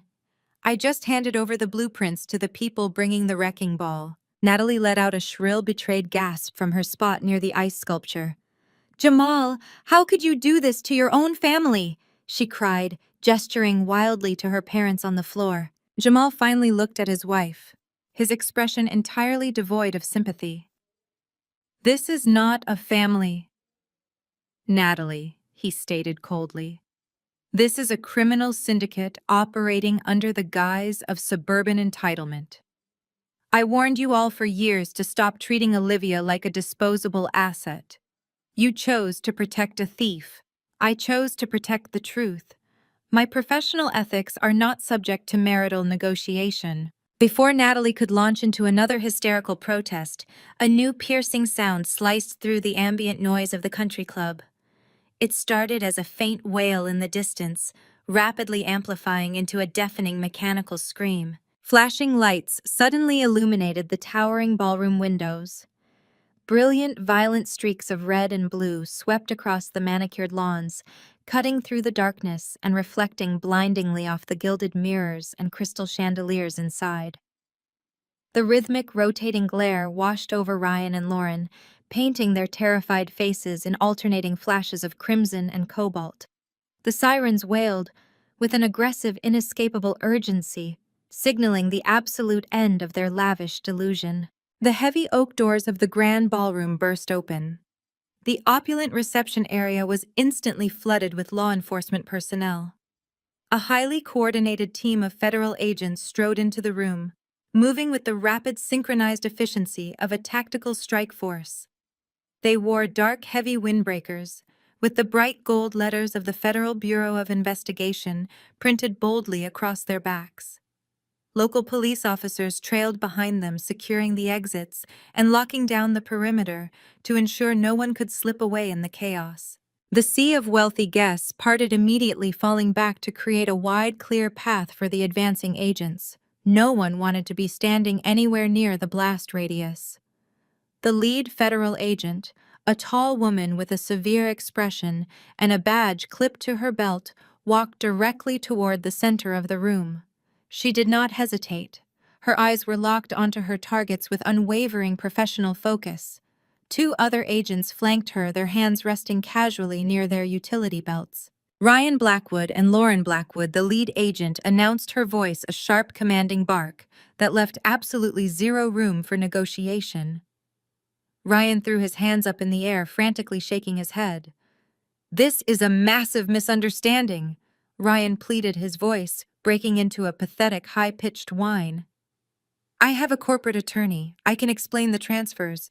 It was a bridge loan. We have the paperwork right here." Lauren let out a terrified shriek and tried to back away, completely forgetting the heavy silk train of her designer maternity gown.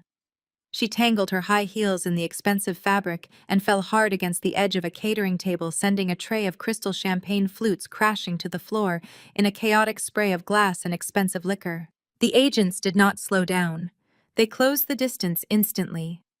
One agent grabbed Ryan by the shoulder, spinning him around and forcing his hands behind his back. The sharp, metallic click of handcuffs snapping shut echoed through the silent ballroom. Another agent moved to assist Lauren to her feet, immediately securing her wrists in the same cold, unforgiving steel. "Ryan Blackwood and Lauren Blackwood, you are under arrest," the lead agent stated, pulling a folded warrant from her jacket pocket. "You are being charged with multiple counts of federal wire fraud, aggravated identity theft, and grand larceny. You have the right to remain silent. Anything you say can and will be used against you in a court of law. You have the right to an attorney." As the agent continued reading the Miranda rights with a sterile mechanical rhythm, Ryan began to sob. The arrogant, untouchable golden boy was weeping openly in front of the entire city elite, his knees sagging as the agents held him upright. Lauren wailed, thrashing wildly against her restraint, screaming that she was a victim, that Ryan had tricked her into taking the money. There was no loyalty left between the thieves. The moment the federal trap closed, they instantly turned on each other, desperately trying to survive a completely unsurvivable legal scenario. I stood silently next to Harrison and Jamal, my posture straight and my expression perfectly composed. As a risk analyst, I deal in absolute outcomes. Tonight, the data was flawless. The liabilities were entirely neutralized. The execution was absolute perfection. The federal agents shifted their grip, forcing Ryan and Lauren to walk forward. The heavy, humiliating reality of the perp walk had officially begun. They were paraded right through the center of the extravagant floral arches they had paid for with stolen money. As the lead agent shoved Ryan toward the grand foyer, his frantic, tear-streaked face locked onto me. He dug his expensive dress shoes into the polished marble floor, resisting the agent's forward momentum, just long enough to turn his body toward where I stood. "Olivia, please!" Ryan begged, his voice cracking into a high-pitched, desperate whimper that echoed across the silent ballroom.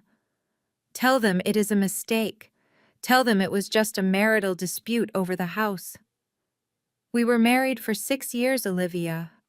I am sorry. I am so sorry. I will give the house back. I will give you everything. Just tell them to stop." He was crying openly now, the tears streaming down his face and ruining the collar of his custom-tailored suit. He honestly thought his apologies still held currency. He believed that the woman who used to pack his lunches and balance his checkbook would suddenly crumble at the sight of his tears and rush to save him. He was still trying to manipulate the variables, completely failing to realize that the equation had already been finalized. I stepped forward, leaving Harrison and Jamal slightly behind me. I closed the distance until I was standing just a few feet away from my handcuffed husband. I did not raise my voice. I did not show an ounce of the searing anger that had fueled my strategy for the past month. I looked him dead in the eye, my expression entirely void of mercy. I calculated the risk, Ryan. I stated, my voice ringing out with absolute chilling clarity. "The math says you are going to prison." Ryan's face went completely slack. The final spark of arrogant hope extinguished instantly in his eyes. He finally understood that he had not just been outsmarted. He had been clinically and legally obliterated. The lead agent gave him a hard shove, breaking our eye contact and forcing him to keep walking. Lauren was dragged out right behind him. She was no longer crying. She was screaming vicious, unfiltered obscenities at Ryan, cursing the day she ever met him, blaming his towering ego for ruining her life. The heavy oak doors of the country club swung wide open, and the flashing red and blue lights of the federal cruisers swallowed them both. The doors slammed shut, cutting off Lauren's shrieks and leaving a profound, ringing silence in their wake. I turned slowly, pivoting on my stiletto heels to survey the collateral damage left behind in the grand ballroom. The physical extraction of the criminals was complete, but the social execution was just beginning. Patricia was still collapsed on the floor, her sequined gown pulled around her like a deflated parachute. She reached a trembling, manicured hand toward a group of women she had played tennis with just yesterday. Susan Patricia sobbed, looking up at a wealthy socialite draped in diamonds. "Please, you have to help us call the club president. We need to secure a defense attorney for Ryan. They are making a terrible mistake." The socialite looked down at Patricia. Her face was a mask of sheer, unfiltered disgust. Susan did not offer her hand. She did not offer a single comforting word. She physically took a large step backward, pulling her silk wrap tightly around her shoulders to ensure it did not accidentally brush against Patricia's reaching fingers. "I think we are leaving now," Susan announced loudly to her husband, completely ignoring Patricia's desperate plea. "I absolutely refuse to be associated with federal inmates and bank fraudsters. It is entirely repulsive." That single cold dismissal triggered an immediate chain reaction. The elite guests, the very people Patricia had desperately tried to impress her entire life, began turning their backs. The murmurs of shock morphed into audible scoffs of disdain. They whispered loudly about the stolen money, the forged documents, and the absolute humiliation of the family. One by one, the venture capitalists, the corporate executives, and the country club board members turned around and began walking toward the coat check. Richard was kneeling next to his wife, his face buried in his hands. He was a man who had built his entire identity on the illusion of generational wealth and superiority. Now he was watching his elite peers step over him as they rushed to exit the contaminated room. No one offered to help them up. No one offered a supportive shoulder. The high society they worshipped was actively erasing them from their ranks. Their social capital was entirely bankrupt, perfectly mirroring the zero balance in their seized bank accounts. Natalie stood frozen near the melted swan ice sculpture, tears ruining her expensive makeup. She looked at Jamal, who was still standing tall and composed near the stage. She opened her mouth to speak, to beg her husband for a lifeline to pull her out of the wreckage. "Do not even try, Natalie," Jamal said, his voice carrying the firm, undeniable tone of a finalized audit. "I am filing the divorce papers tomorrow morning. You can reach me exclusively through my legal counsel." Jamal gave me a single, highly respectful nod. It was the silent acknowledgement of two professionals who had successfully executed a flawless hostile takeover. He turned on his heel and walked out through the side exit, severing his ties to their toxicity forever. I turned back to Harrison. The stealth billionaire stood quietly, his hands resting in the pockets of his tuxedo. We did not gloat. We did not celebrate with high fives or dramatic emotional speeches. We had executed a complex federal maneuver, achieved maximum restitution, and neutralized all liabilities. It was simply a highly successful merger and acquisition. Harrison extended his arm. I looped my hand through his, feeling the solid, grounding reality of our partnership. We turned our backs on Patricia's wailing and Richard's silent despair. We walked down the center of the grand ballroom, our footsteps perfectly synchronized. The remaining guests parted for us, clearing a wide path out of sheer respect and fear. We pushed through the heavy wooden doors and stepped out into the crisp, cool night air. The flashing lights of the federal vehicles were already fading in the distance. Harrison's armored black SUV pulled up smoothly to the curb. The valet rushed to open the door, keeping his head bowed in deep reverence. I stepped into the vehicle, settling into the plush leather seat. I did not look back at the glowing windows of the country club.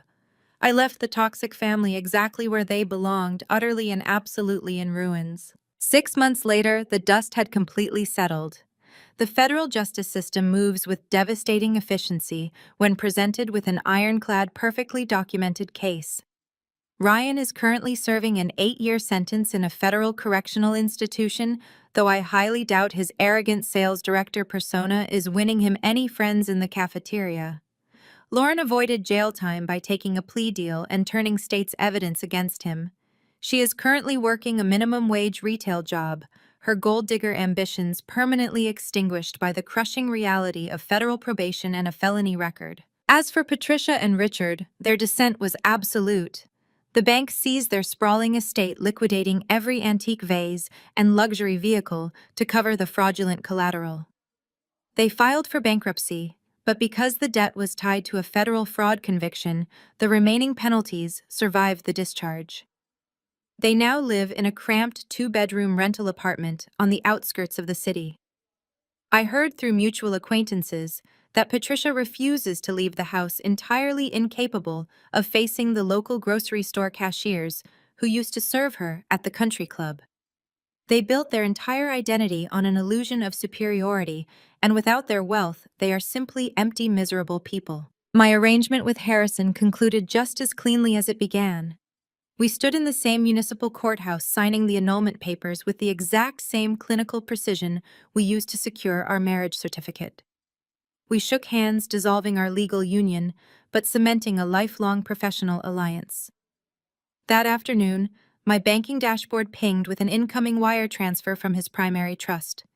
He sent $5 million, classifying it strictly as a corporate consulting fee for my role in identifying and eliminating internal liabilities. I did not use the money to buy an extravagant mansion or a fleet of sports cars. I used it to build an empire.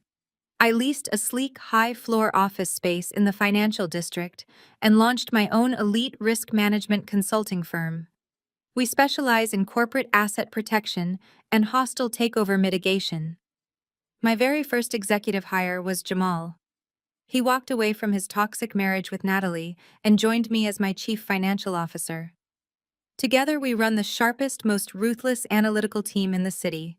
I am no longer just a woman analyzing spreadsheets in the shadows. I am completely independent, incredibly wealthy, and holding total power over my own future.